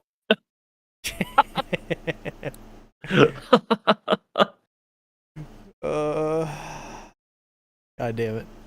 That's kind of true. No, I think Yoko probably has killed more. I mean, yeah. For sure. They're definitely going to hell, both of them. This is a guy who, yeah, as you said, he's just an incel that when pushed he will kill because he thinks the world owes him anything. But yeah, gonna love it. He's gonna be tied up, have a little piece around his mouth so he can't talk, and Utsubo's gonna go, "You pathetic fat loser." Well, I don't know if he's fat, but you pathetic loser. Ooh, you're gonna spy on women. It's like, oh look, here's your SD card. Here's the video of you actually putting in the secret camera. You fucking weirdo. And here's another angle of you doing the exact same thing. And here's another angle from your perspective of you doing this. So here's you. Oh. How do y'all think he's gonna? How do you think they're going to handle that? Because obviously they can approach him directly, but the mom is the one with the money. So like, how do you think they're going to handle it? I think Misaki may be involved in this somehow. Like they're gonna use this to tie in Misaki and Kainuma's mom. But then again, her mom may be like, that granny in Chainsaw Man. That like, I don't know. That had pulled out a gun and shot her eye in the head. Oh yeah. Maybe that'll be Kainuma's grandmother. It happened. He's talking about EA. You remember when Makima got killed? Yes. When everybody, it was a whole bunch of people that were getting killed in that episode, and it was like people in disguise that were killing them. Yeah, that's what he's talking about. There was like a grandma that killed someone. She's like, "That's right. I remember that." Yeah, okay. It says, "LOL, the Secret Service granny." Yeah, a stunt granny. Yeah.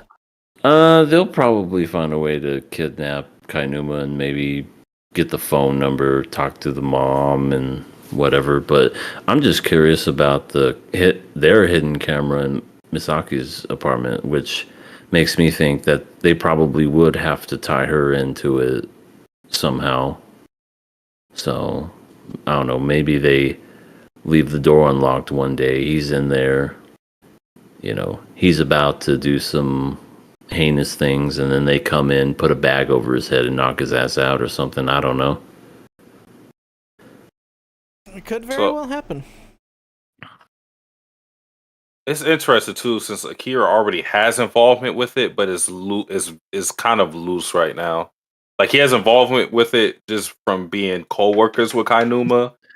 And then there's also the past that he has with Otsubo seemingly, because he knew of the Fable, and then there's now I gotta bring his name up.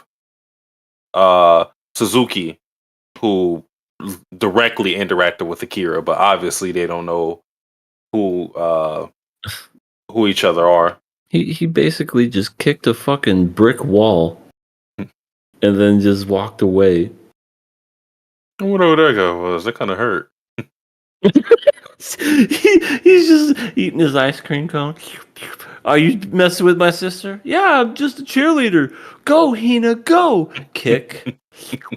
All right, see you later. I need to Photoshop Joe Biden eating ice cream. Like, rotoscope him into that scene. Do you think Akira's going to show up the next day? He may. He might, weird. but maybe he won't be as visible. Like maybe he'll be hidden. I mean, maybe just because if he's gonna look like this is Akira we're talking about.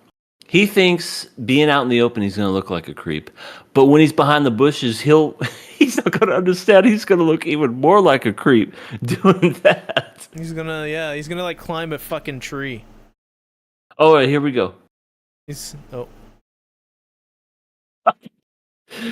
Yeah, that's gonna be Akira for sure. It is. Akira, is that you? Akira, I can see you. I can see you. Hey, get back here. Yeah, I could totally see something like that. That's hopefully gonna happen. That'd be fucking awesome. Yeah. I hope so too. I'd hit the subscribe button for that. Don't forget to hit the subscribe button to all the people that are not subscribed. Yep, but once we get to 1,000 subscribers, we're gonna become billionaires and rule the world. We're gonna go all over the country doing this live, baby. Yep. And when I say by us, I mean holograms of us. No, just your hologram. You know what? That would be pretty cool. Like that one guy in Star Wars, the sequels. That was like the hologram guy that died and had like no real meaning. There's a lot of hologram guys. They use it to communicate, but you're probably thinking of the Emperor. Probably. Yeah, I agree. There's a great disturbance in the Force, Lord Vader. You should have never have eaten that Taco Bell. You ate that Taco Bell, kept me up last night. The metachlorians are raging within you, young Padawan. You must evacuate your bowels to cleanse the metachlorians of the Taco Bell.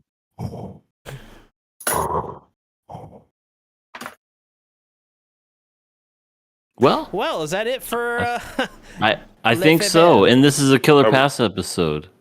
I think I'll pass this episode. Yeah, Fable has been one of the most underrated animes of the year. Pass easily. Yeah, I can't really find anything I really dislike about it, so I'm gonna pass it. Did we get any questions, or does everybody hate us? I have ended the Q&A. Oh. I'm not crying. You're crying. I say don't delete it all. Wait, There was no question submitted? I don't think so. My people really hate us. People did not. Submit your questions here, and don't forget to like, share, and subscribe. You asked too? It didn't. Okay. Well, I guess. Did they not? Have they still not fixed this? What is Did the you point of delete having it? a Q&A if every time you end the Q&A, it deletes all of the questions? Okay, submit your questions Submit now. your questions now. Just, God damn it. Put them in the chat. I think you did this last time, see? Yes. Is that not counterintuitive to the entire reason you ask questions? To read the questions? Don't you end the Q&A and read the questions? I guess not. Turn into fucking puddle on the floor here. Like that remember that those ads? It was like, this is Becky when she's high. And it's just totally deflated. Yeah, I don't think we're gonna get any questions. I think we should just end it. Okay, so first question. Fader Moon says facepalm. That's not a question, that's a statement. Second question. Bird says lol.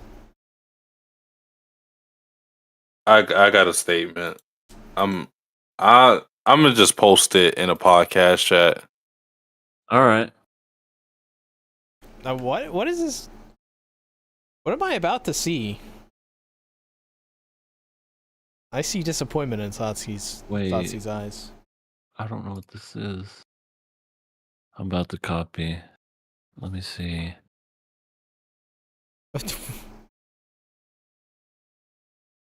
X to remove likes, comments, and reposts from replies. What? What? Is that real? What would be the... He killed it. What would be... I want to say, what would be the point of Twitter? So it's not that he's removing likes. It's not he's removing it. He's removing the number from it. But it's still stupid. It's still it kills interaction because people are not going to see fucking. They're just going to see tweets, and they're not going to know if there's a discussion there or not. Okay. He's going to make this worse than Reddit. No, this is what. There's not a lot of people here, so this is not like I'm spreading it to an audience of thousands of people like on my main channel or my Chainsaw Man channel. Use Threads. Threads is literally it's the same fucking user base of the good Twitter. And it's a really positive community. It has literally the same amount of users, by the way. The Twitter has more, but those are bots. But they both have around 200 million real people. Threads is way better. It's so much better. It's like, to describe how better Twitter was never that good. Not in terms of its content, not in terms of its features, not in terms of its community. Threads is so good. So good. And there's a reason why it's like it overtook Twitter in the apps for Google Apps and Apple Store. Because it's superior. It's better, and it's going to be the new Twitter. Because Elon has killed Twitter. Which, I think he did that for political reasons. That's a whole theory, but I think his whole plan backfired. Because Threads is really taking off. Wah, wah. We should make I'm off Twitter. I'm just off Twitter. I'm done. Yeah, I already deleted my Twitter account last week, so there's no reason to use it. But if you're still looking for a Twitter alternative out there and you want to be engaged and actually be engaged with a platform that isn't just toxic AI, like douche bro right wing stuff, Threads. It's just a bunch of normal, sane people. It only pushes the stuff that you tweet about on Threads, which is really interesting. So it's really cool. It's really cool. All right, we got some news. We got some questions. news. Some questions. Fader Moon David says, I'm reading a new horror manga recently that got recommended to me. Nikubami Hone Gishimi. What are y'all's favorite horror mangas? I don't read much horror manga. I don't read much manga in general. Anything Junji Ito? He is the fucking master at like authentic Japanese horror of that generation. Like, he's untouchable. He's great. There's another one that I forgot the name of that's also really popular. They're also really good. I also like the concept of Higurashi quite a bit. Higurashi. It's pretty neat. His neat. It's not really a manga. It's not it's a manga. video game. It's a visual novel, but its premise and like the idea of it is unique and like really interesting and creepy.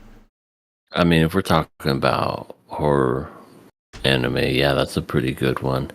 I love the gets a knife and starts putting her head up against the knife like that. Oh, that's like one of my favorite scenes, just because it's so memorable and just weird. As you have, I can't remember all their names off the top of my head, but just the laugh of Shion. That's who it was. Just, just that evil laugh she did was so cool.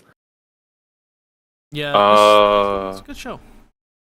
Tomie, my favorite horror manga.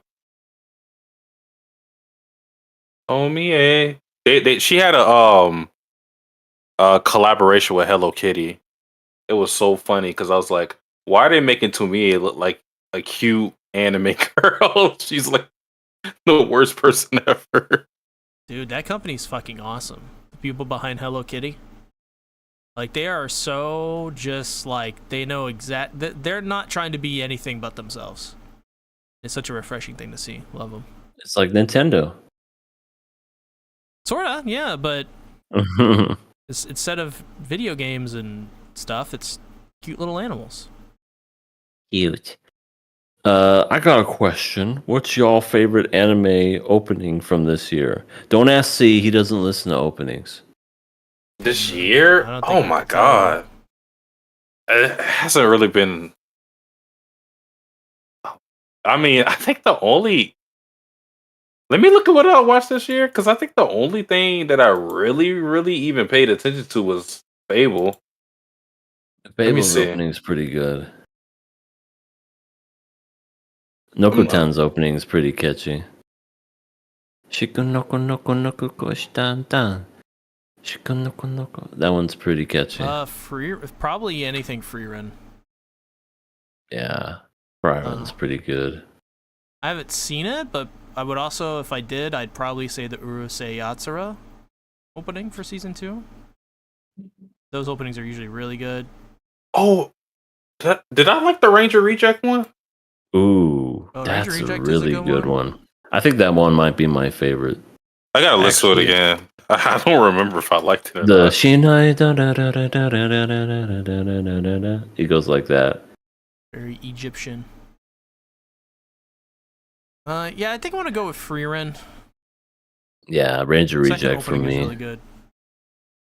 Hello, AA Ron. You catching us at the tail end? How you doing? Ask your questions. I'm going with the Fable. Midnight says, okay, gun to your head, which of the four girls' rental girlfriend are y'all choosing to be in a relationship with? No. Bonus question, which of the 4 is genuinely the best for Kazuya? Oh, Midnight. Wait, they said who would we choose and who is the best for Kazuya? Okay, they said gun to your head. Who are y'all choosing in a relationship? Bonus question: which of the four would you pick? Who would be best for Kazuya? Yeah. It's Chizuru for both. So. Oh.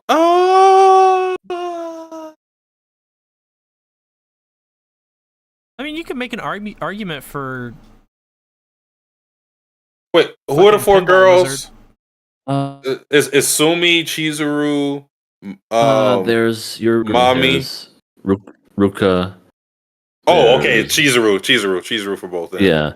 Yeah. Chizuru, definitely, because Chizuru, she's hot.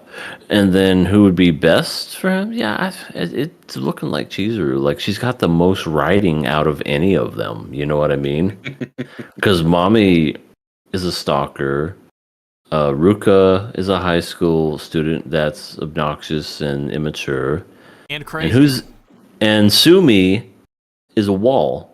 So, it's kind of by default Chizuru. He's like Nezuko says more than her somehow. Yeah. I'm more attached to Nezuko, and Nezuko probably says less. And the words she does say, she says them wrong. Yeah. And I think that's why. But yeah, I think Chizuru for both. Wait. Was the Metallic Rouge opening good? Oh yeah, Metallic Rouge was fucking awesome. That was a good opening, but that was a I great still like opening. Rejects better. And the ending for that was good too. Ending was pretty good. Oh no! It's Metallic Rouge. I forgot all about this one. It probably is. Yeah. I have that to hear it again. For me. David Fader Moon asks, "What are y'all's reactions to the new Fate news with Fate Stay Night on Steam in 2 days? That's crazy. And Hollow Ataraxia. We have all the most important Type Moon visual novels localized. Type Moon is warming up to the west." I think the most significant thing out of that is Type Moon is warming up to the west. They have been, you know how it's like it gets like really cold at night sometimes in the winter. Yeah, No. that's hotter than how cold Type Moon is to the west. Type Moon is like on fucking Pluto.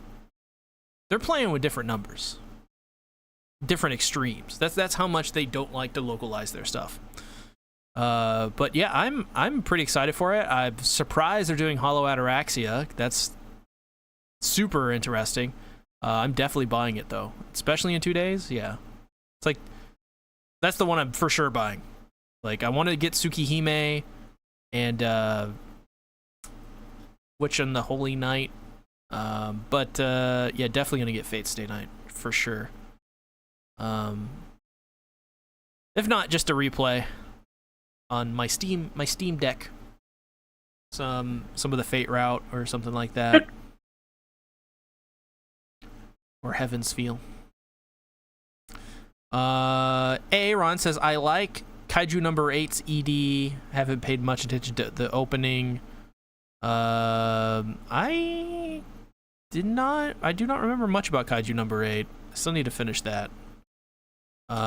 Fader Moon says the new Monogatari series apparently has a banger OP, like always. Those usually do have really good openings. Fert says, all great choices. Aaron says, doing all right, lads. How about y'all? I'm doing pretty well. How are you guys doing? Doing good. Winding down. Yep. Light Roller asks, is Yoko the best sister this anime season? What other sisters do we have? I don't. Sister. I mean, we got I Nezuko. I know who's. That's true. I know who's the worst sister. It's the girl who speaks Russian. That's probably, yeah. She's the worst fucking sister of the season. Isn't she? I mean, Anko might be worse. That's true. Yeah.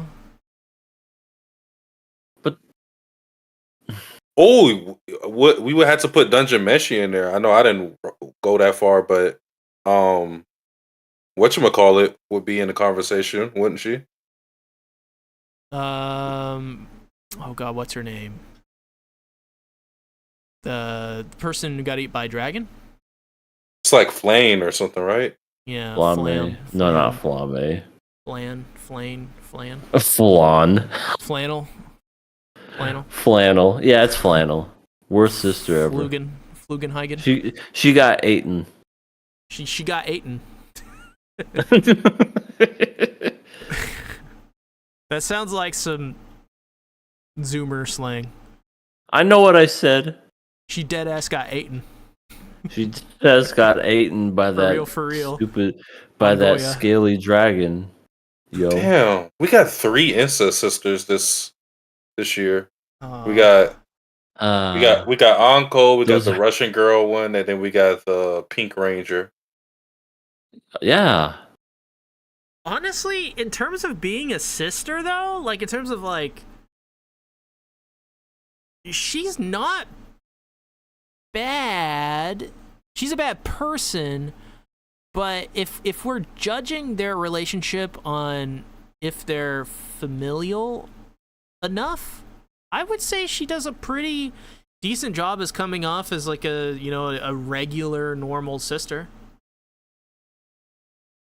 So yeah, I don't know if she's the best though. So the competition, it seems, is like Flame, Yoko, and then I don't know, Ruby. Right. And she's just like a normal sister. Also, yeah, Ruby's also just kind of normal in terms of like around her brother. So it's like it's Yoko and Ruby, really. So I guess Yoko wins by default. Yoko. I mean, she at least cooks for Akira. Yeah, and Yeah. Ruby wants to drink her mother's breast milk. Well, she can't anymore. What if she could? She's too old for that, and she's and she's dead. Milk's gone sour. Oh, Yoko won something. Holy shit. Midnight says, Yoko, you disappointed me, Satsuki. I thought we were brothers. Mommy sips. You guys are mommy sips? And brothers? Yeah, I like Mommy, but oftentimes the characters that I like, I wouldn't date. I mean, why would I date Mommy? She's crazy. She's You can call her mommy. stalker. For that fetish alone. It'd be kind of funny. It would be kind of like that. You wouldn't say it for the fetish. You'd say it because it's like kind of like, you get it? Her name's Mommy. It's a fun name to say, Mommy Nanami. It is, yeah. Probably the only reason the character exists. Aaron says, question, what do you think about Haruhi Suzumi? Oh. You asked the wrong podcast. They hate it. Me and he do not like Haruhi. Don't get me started, Aaron. But I don't think any of us are qualified to tell you on where you should start with Haruhi Suzumiya. Because the way to start is to not. Hey, Aaron, listen to me when I tell you this, my friend. Haruhi Suzumiya as a character is one of the worst characters. And I don't mean as far as like, oh, they don't have any character trait. They're well written. They're just an asshole and the worst kind of human being in the world. There's literally 8 episodes that this fucking series decided to make where it's the same episode 8 times and it's called The Endless 8. Don't bother watching it because there's no point in watching them because it's the same thing every fucking time. What a waste of money. Ugh. Haruhi Suzumiya is like if Elon Musk had godlike powers and he was cute. It's so true. It's so true. Because Haruhi Suzumiya is like a god. It's never really explained why. She just is. But she's an asshole. You know, get somebody drunk so that they could get frisky with the other person, loosen up. Those were her words. Yeah, I think David's onto something. If you like art house stuff, you would probably like Haruhi Suzumiya. No, you wouldn't. Well, art house is all abstract, weird fucking ideas. Oh, so that is true. I will say this here, Mr. Fader David. Disappearance of Haruhi Suzumiya is great because Haruhi's not in it. Yeah. That is why it is great. I wouldn't say it's a 10 out of 10, but I like how they made the weird alien girl have more of a personality in it. But other than that, it's... I think Light Roller is giving Yoko more of a personality than the show may be, because he says Yoko makes you dinner and blows on your food. W. Yeah, it's a win. That's a win. But you get her Jack Daniels particles. She blows you. I mean, no, on your unless you're wait. No, not on your food. Blows on your food. I assume Light Roller wants her to do that too, but I wouldn't trust that. She wants her to blow. I think, honestly, I think I'd rather walk on coals. Well, I think that's about it as far as questions. Let's hear a little bit from EA about where you can find them. You can find me over at Haruhi Suzumiya Rehab. You got a sponsor code for that? Yeah, it's called Help. Kid. Find me on my channel, everything animated. Not much of anything going on. It is what it is. You can follow us on Twitter. I know we just gave it a whole bunch of shit, but maybe we'll make a thread account and have you follow there. Who knows? But just in case, just follow us there. You never know. Maybe they'll give us back likes and comments and shit. We have a Patreon as well, where we talk about a whole bunch of wholesome stuff. And by wholesome, I mean just, other anime that we don't talk about. There's some that me and Sasuke talk about where it's Watamote and basically just kind of celebrating the manga. We had a very good discussion about video games called the KOA Video Game Special, all three of us. We also talked about Madoka Magica Rebellion. That was a fun one. And then the very first one we ever did was the KOA Drunken Podcast, where me and Sasuke got drunk and we had drunken stories and we talked all kinds of drunk. There may have been some fights that happened, but then we made up at the end because we were bros. Yeah, so did I mention it's only $1? One stinking dollar. $1 helps support this channel, and it helps, basically all the money that goes to us helps us make better and better content and things of that nature. It just keeps this wagon train a moving. So yeah, so like, share, subscribe, follow, tell your friends, tell your neighbors, get your alt accounts in there as well. And yeah. Thank you. Satsuki, where can they find ya? You can find me on my main channel, Satsuki the Savage. YouTube, Twitch, Satsuki the Savage. You see the titles right there. I actually finished 2 of my games. Your Turn to Die, done. Rage and Loop, I finished Sunday. Had a great time. Good, really good visual novel. Enjoyed the mystery. Really liked the characters. So it's on to bigger and better things. Ace Attorney, GTA 4 eventually, and Sun Wukong when it comes out. I think it's coming out this week. I'm not entirely sure. I think it's this week. And then 2 months from now, Dragon Ball Z or Sparkling Zero. So I have some things lined up on my Twitch, what games to play and whatnot. But focus needs to start going to YouTube and make some videos there. Does it? Go ahead. Does it really though? Nah. Fuck y'all. You right. Wow, that turned that turned ugly. I didn't even mean for that to Look what you did. I'm easy to influence. What can I say? Well, That's it for me. as for moi, I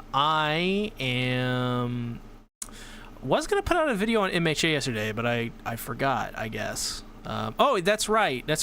I was gonna put out a video on the last chapter yesterday of MHA because I wanted to basically vent my frustrations with it, but decided not to that day. So I may do it throughout sometime this week. But tomorrow, Chainsaw Man, new chapter, gonna be freaking crazy.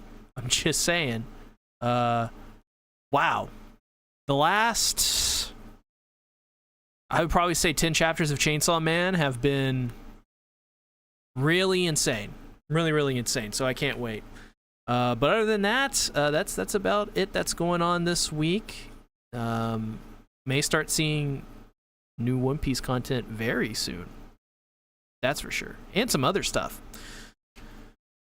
But anyways, thanks everybody for watching, and we'll see you guys next week. Bye-bye. Johnny. Later.